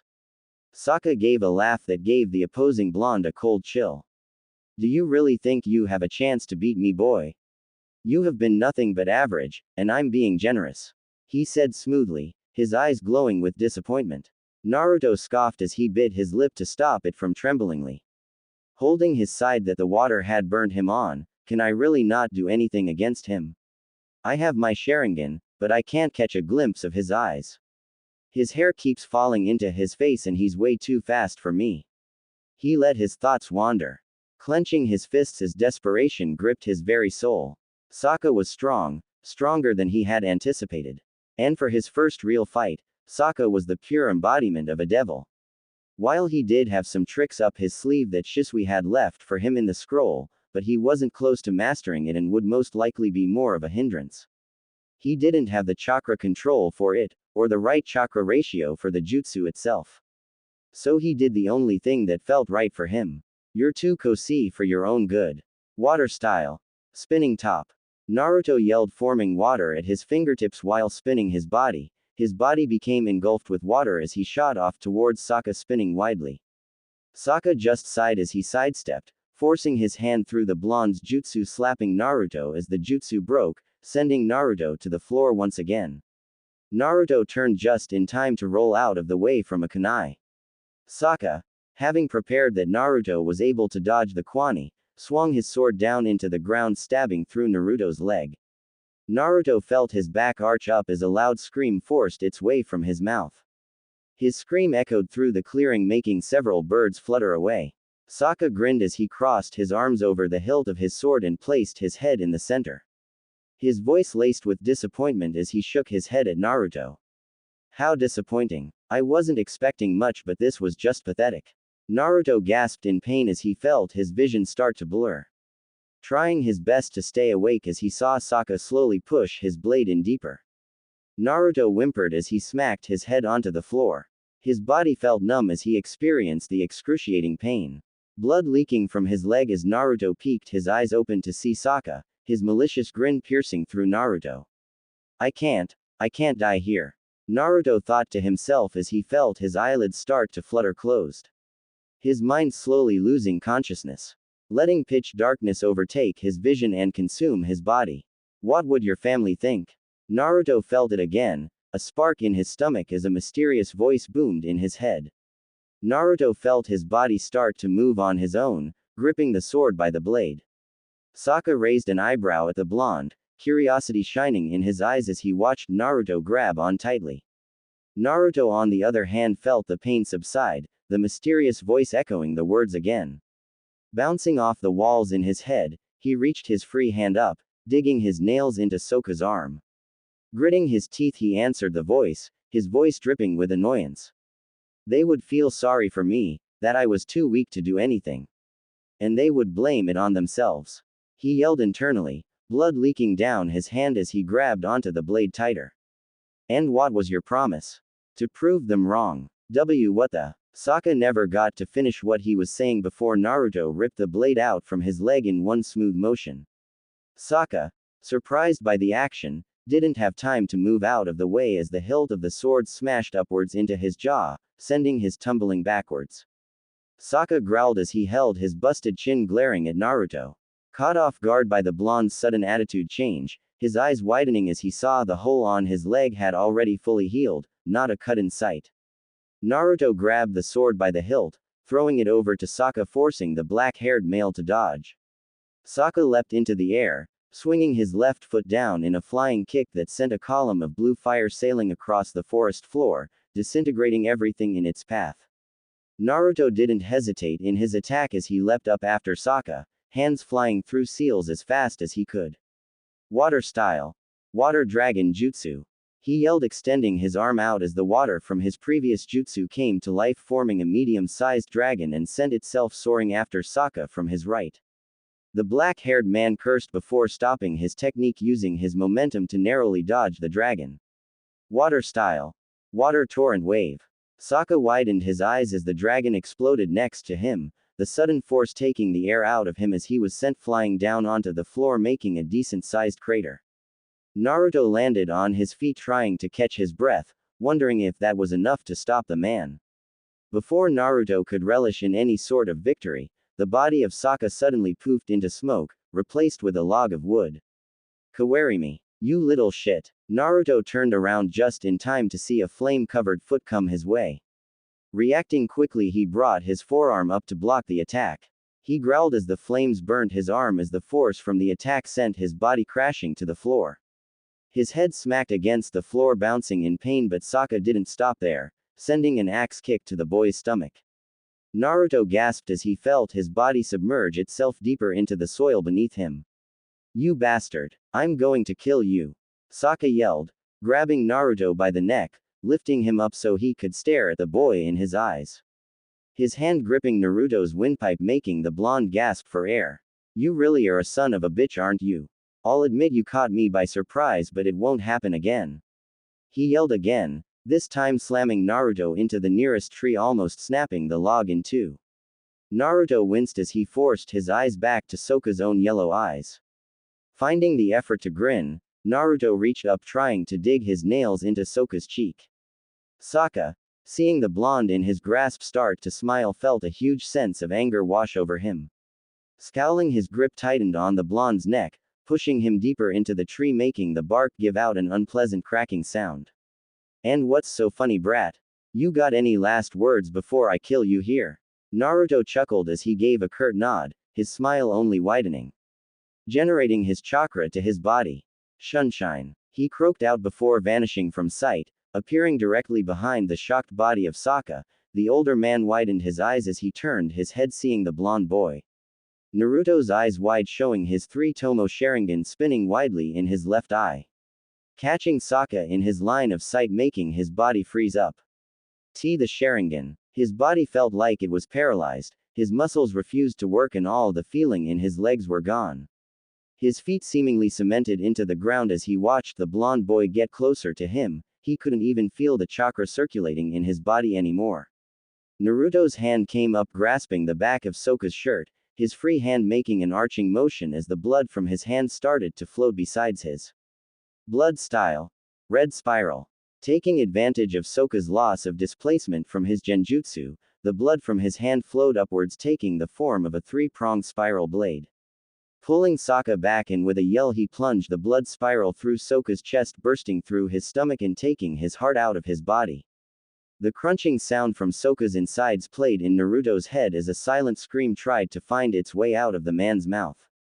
Why, you be bastard! Naruto felt the man's body fall limp, only being held up by Naruto's jutsu. Naruto broke the jutsu, letting the blood spiral loose, its form splashing back into its original state. With a soft thud, Sokka's body fell to the ground lifeless. Naruto felt his eyes go wide in horror as his Sharingan eye traced over the body of a man that he killed. Looking down to his hand, seeing it rock back and forth as he suddenly found it hard to breathe. He didn't know what it would have felt like to take a life, but this wasn't what he was expecting. He felt awful, like he could empty his insides at any moment. Gripping his hand that ended it all and forced his eyes shut, ignoring the growing wetness. Dread feeding his very core, feeling his shoulders slump down, the face of pure fear of Sokka looking at him etched into his mind forever. You did the right thing. Naruto didn't react to the voice this time, letting his words linger in the back of his mind. This man was a member of the Blue Flames, killing is what they did. They thrived off taking the lives of others and taking whatever they would want. So by taking his life, it should stop needless killing, right? Naruto felt his heartbeat speed up as his breathing became more erratic, feeling his head lean backwards, his feet kicking up a cloud of dirt as he hit the floor. His body suddenly weak from the excessive chakra use, completely unaware of the increasing footsteps making their way closer to him. Naruto ni. Sai to the right. Ninja art. Rabid dogs. Sai said, standing in place as 3 dogs made of pure ink materialized out of his scroll, growling as they jumped, tearing and ripping apart the flesh of the attacking shinobi. Shizuka appeared at his side, arm on his shoulder as she smirked at the dying ninja. All screaming for their life as they got ripped apart. Sai looked over to Shizuka, his face emotionless as he raised his brush back to his scroll. Tits-chan, please cover the rear. Shizuka growled at Sai, glaring at the boy as she threw a kunai behind them. Forming a single-handed seal, the kunai split apart, taking the shape of about 50 metallic Senbon needles. What have I said about calling me that? She yelled, ignoring the screams of the people that got caught up in her needle barrage. Sai just smiled at her before lifting his scroll up, pushing in where his drawing was at. It's the placeholder until I find a new name for you, Tits-chan, he said, forming a single seal as a large ink bear jumped from his scroll, roaring loudly as it swiped its large claws across several enemy shinobi's necks. Blood squirted out, coloring the monochromatic bear red as he took off to the opposite side of the room. Anko watched in amusement as she leaned on the wall, letting her students handle the rest of the enemies. After Sai and Shizuka effectively managed to kill the guards out front, they quickly snuck their way into the cabin. Anko took the lead, summoning snakes from her sleeves that took out the majority of the people inside. They didn't put up much of a fight. So she let her two students deal with the cleanup. There was a surprising amount of people inside. 30 to 40 shinobi crowded around a large table, not even aware of their entrance. Anko averted her eyes from her students as she calmly walked over to the table that she assumed the more important people seated. Stepping over a few bodies, she leaned over, scanning the table for any interesting contents. Raising an eyebrow, she bent down to pick up a bloodied folder that found its way onto the floor, hearing footsteps get closer to her. Find anything interesting, Snake-sensei? Snake-sensei? Really, Sai, you couldn't think of anything else? Shizuka blanched, looking at Sai like he had grown a second head. He looked at her in confusion. I thought it was fitting.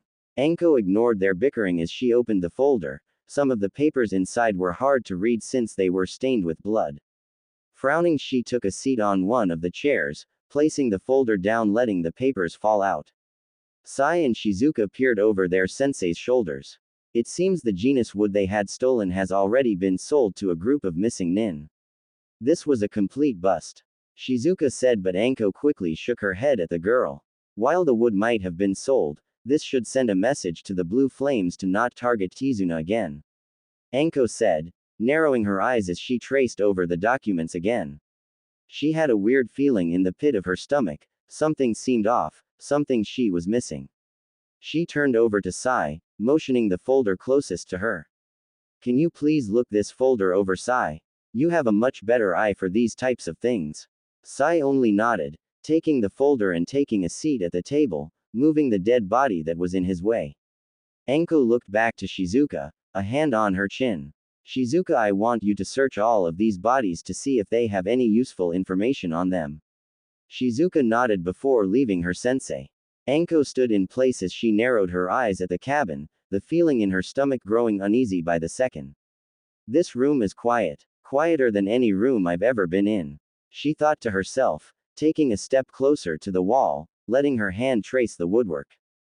Naruto and Narumi should have been capable enough to take out those guards outside, then what is taking so long? If anything were to happen, surely we would have heard it happening outside. She mused as nails then moved over the wooden wall, tracing invisible lines, letting it dig into the log. It made no sound at all. You seem lost in thought, Snake-sensei. Anko turned to see Sai staring at her, his expression stoic, never changing as he held the folder under his arm. Anko nodded her head at Sai, raising an eyebrow in thought. Something is off about this cabin, she said, and Sai nodded in agreement, admit a bit hesitant. Yes, I couldn't shake the feeling myself either. And Blondie-kun and Narumi-san are nowhere to be seen. He finished, narrowing his eyes in thought. I'm going to go out and look for them. Sai, stay with Shizuka, I'll be back. Before she had time to make her leave, the door to the cabin flew open, as Narumi walked in carrying an unmoving Naruto slung over her shoulder. The rest of Team 11 went silent as they watched the Namikaze walk through. Anko broke out of her trance, quickly making her way over to the smaller girl and forcefully taking Naruto from her grasp. Anko's eyes widening as she saw the state of her student, dread filling her for a moment, automatically thinking the worst of her favorite blonde. Sai and Shizuka got to their senses as they huddled around Naruto. Sai reached out, pushing his index finger into the blonde's lower jaw. He breathed out a sigh of relief. He's just unconscious. Anko and Shizuka let out a matching sigh of relief as well. Both their hearts calming at Sai's words. Anko then looked up, sending a chilling glare over to Narumi. The older Namikaze gulped at the look Anko sent her. Shizuka already getting to work on patching Naruto up. Care to tell me what happened to him, Narumi-san? She said between her teeth, her anger starting to get the better of her. Rethinking her decision if it was smart to let the two siblings pair up together. She had to bite her cheek in hopes to quell the strong urge to stab Narumi right between the eyes. Narumi only nodded as she began to retell the events that led her to finding Naruto in the woods. From getting separated, to her killing the shinobi that attacked her, and finally finding her brother in the middle of the woods lying next to a dead body. And that's when I found him. He was already unconscious when I got there. But the man he was facing, he was already dead. Narumi finished, happy to see Anko's death glare finally subside. Shizuka nodded as he finished looking over Naruto, shocked to see that he sustained practically no injuries. That would make sense. He doesn't look to be hurt at all. Just suffering from chakra exhaustion, she said, grabbing a hold of his pant leg and raising an eyebrow. But the strange thing is that he should have injuries. What do you mean, Tits-chan? Shizuka grumbled at the name but explained anyway, grabbing Naruto's left leg, showing them the decent-sized hole that resided just under his thigh. His pants seemed to have been punctured somehow, but not sliced. She said, placing her hand in the hole and using her fingers to open it wider. You can clearly see that it was stabbed through, it's stained with blood. But there isn't even a hole in his skin, she said. The rest of the team looked at each other in confusion. That certainly was odd. Narumi felt her body tense and her eyes narrow. The voice in her head made its appearance once again. How strange indeed. Narumi pushed the voice away into the deepest parts of her mind, not wanting to be bothered by it at this moment. She cleared her throat, gathering the attention of the rest of the team. Well, the good thing is that Naruto-ni is perfectly safe, she said happily, proud to know that her brother managed to protect himself. Granted, the enemy he was facing was probably no stronger than in a Chunin in strength, she mused to herself before getting to her feet. Narumi-san, you say Naruto only fought one person, right? Did you have the body with you? Narumi nodded as she pulled out a sealing scroll and tossed it to Anko. The purple-haired Junin caught it with ease before walking to the table again and opening the scroll. After the smoke cleared from the scroll, Anko felt her face fall in shock. What the fuck? Sai raised an eyebrow at his sensei, getting up to see what had shocked her. Only to relish in surprise. That's Sokka Shin, Sai said, pointing at the mutilated body in front of him. Narumi frowned. She had never heard that name before in her life. But the two of them seemed to be making a big deal out of it. Why would they be so shocked to see that they ran into a weak missing nin? It was fairly common to run into at least one other shinobi while traveling from town to town, especially country to country. Shizuka next to her had no problem voicing her confusion. Who's Sokka Shin? Anko closed her eyes and brought her hand up and started to rub her forehead. Not sure what to make of the man's dead body. Sokka Shin, an upper B-class Junin level missing nin from Iwagakure. And the founder of the Blue Flames. Anko said, making both females go wide-eyed. Both for completely different reasons. Shizuka managed a small smile as a chuckle escaped her throat. Wow, I had no idea Naruto was that strong. I'll make sure not to underestimate him next time, she said, glad to know that her teammate wasn't weak. I mean, he did manage to take down a Junin-level shinobi after all.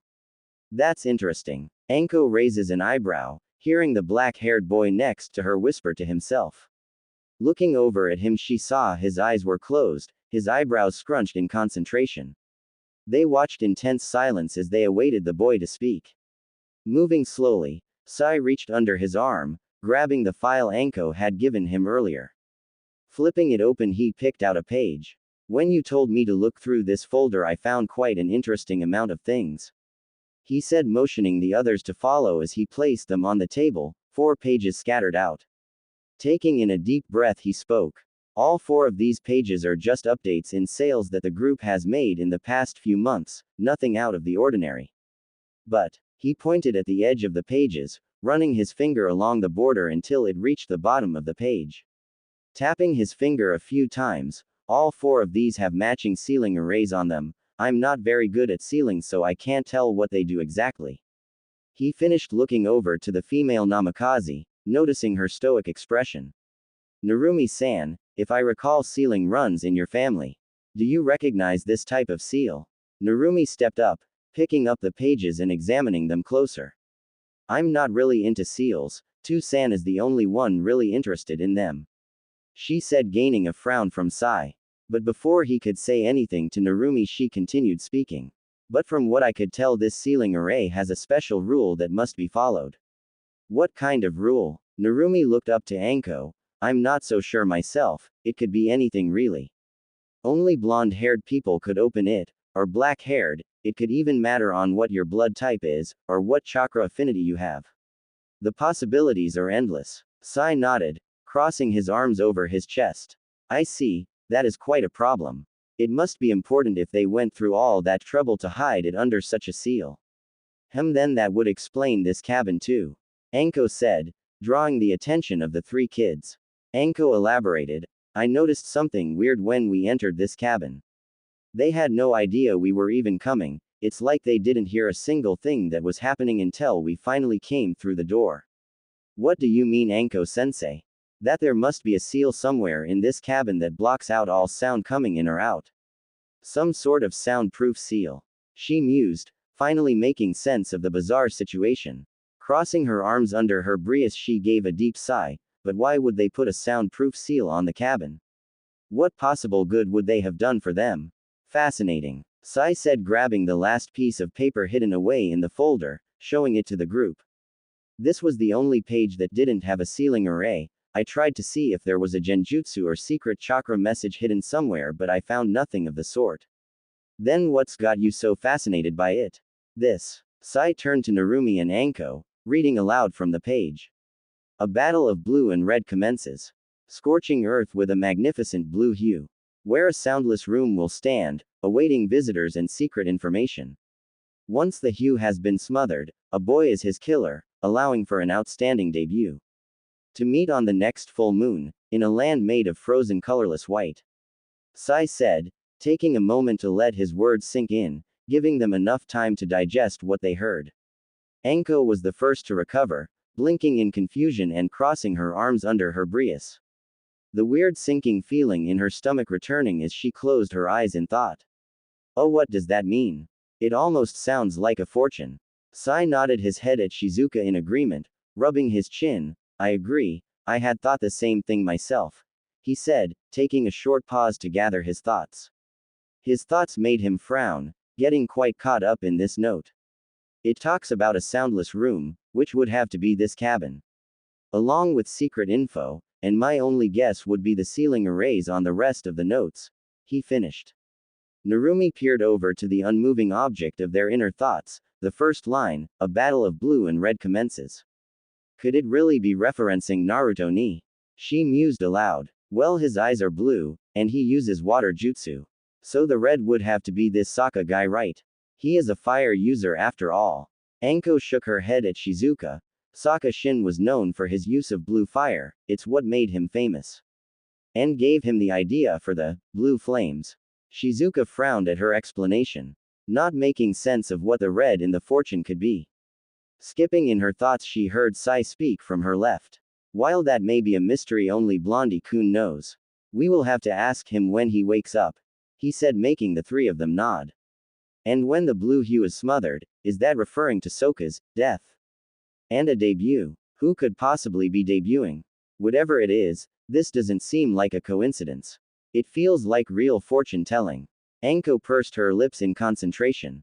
The more her and her team kept thinking about the current circumstances, the more bizarre it seemed to get. In all her life as a ninja, she had never come across anything like this before, not even when she was training under the snake Sanin Orochimaru.